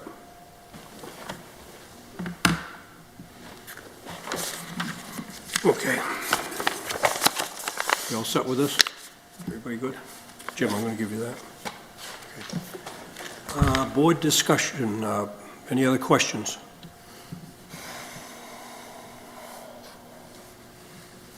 Would this require a sprinkler system? I believe so. Looks like it may require a sprinkler system. 3-family. We have it in the plans that it is going to be sprinkled anyways. So we planned on that. Any other questions, board members?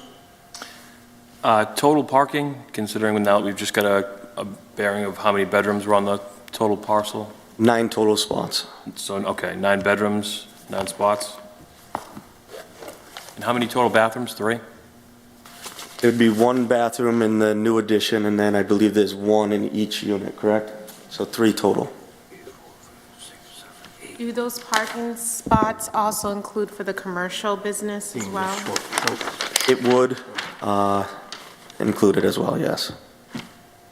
This is like a disaster. All right. Any other questions from the board members? Everybody's good? I'm going to close that portion of the hearing. Is there anyone in here that wants to speak in favor? Please come forward and give your name to the clerk. My name is Amelia DePina. I'm actually a family but also a business consultant. I work closely with Teresa on Teresa's creation. She's very dedicated, keeps up with the properties, very clean, well put together, enough space. I'm actually a customer. This parking on the street where most people park on the street, they park their car, pick up there, try the clothes, pick up and drop off. So pretty much there's not a long time where we wait to get our things. So I think this would be a great opportunity for her to provide more of a safer place for her children. She's a mother of 6 girls, and when they get to the teen age, it becomes very hectic. 3 little ones, 3 older ones, and a granddaughter. So I approved and support this for her and her family.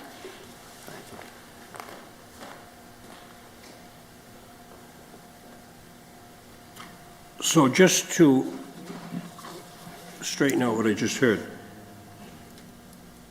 the petitioner can use this barn as long as it's her family that's using it. From my understanding, I think that she could merge it since it's connected to that rear apartment. I believe that she could merge that and use it as long as it was for her own living space, I believe. But that's not what we're looking at tonight. It's No. going to be, yeah, okay, that's what I thought too, yeah, okay, good. All right, is there anyone else here that wants to speak in favor? Seeing none, I'll close that portion of the hearing. Is there anyone who wants to speak in opposition? Seeing none, I'll close that portion of the hearing. Is there any elected official who wants to be heard on the issue? Councilor?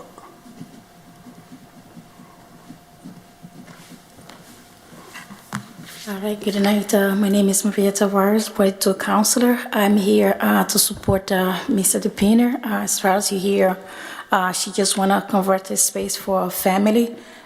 Just learned she got 6 daughters. She just want to increase the value of the property and open more space for her family. And I am here to support her. And I wish you guys do the same thing. And I appreciate it. Thank you. Thank you. Good night. Is there any other elected official that wants to be heard on the issue? Seeing none, I'll close that portion of the hearing. Is there anyone here that has a question relative to the testimony that has been given tonight? Seeing none, I'll close that portion of the hearing. That would conclude the public discussion. I'll now open it up for discussion among board members. Board members.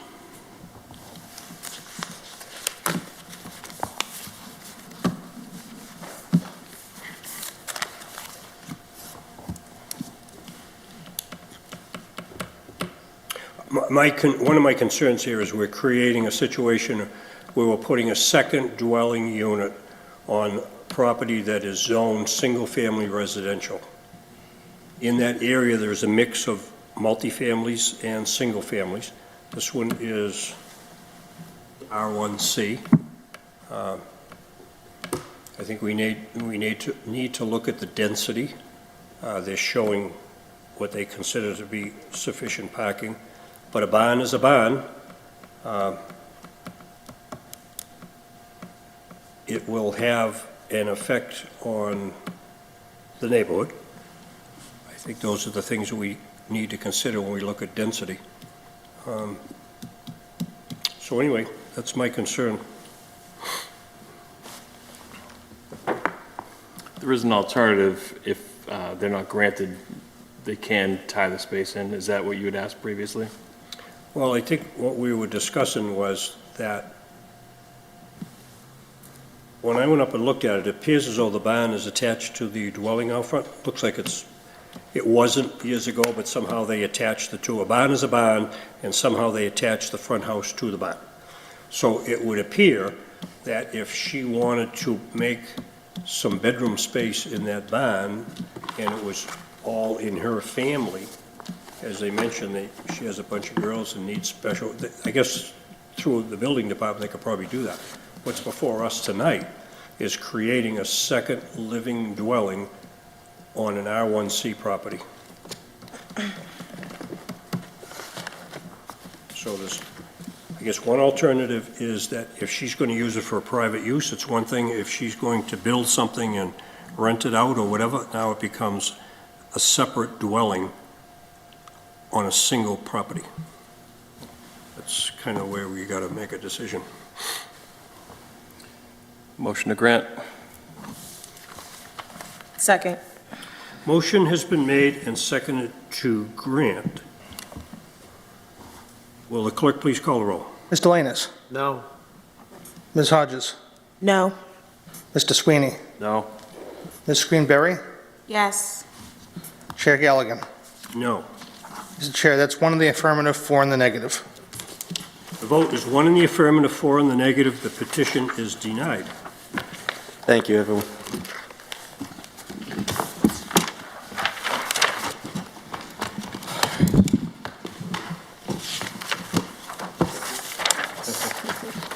You have on your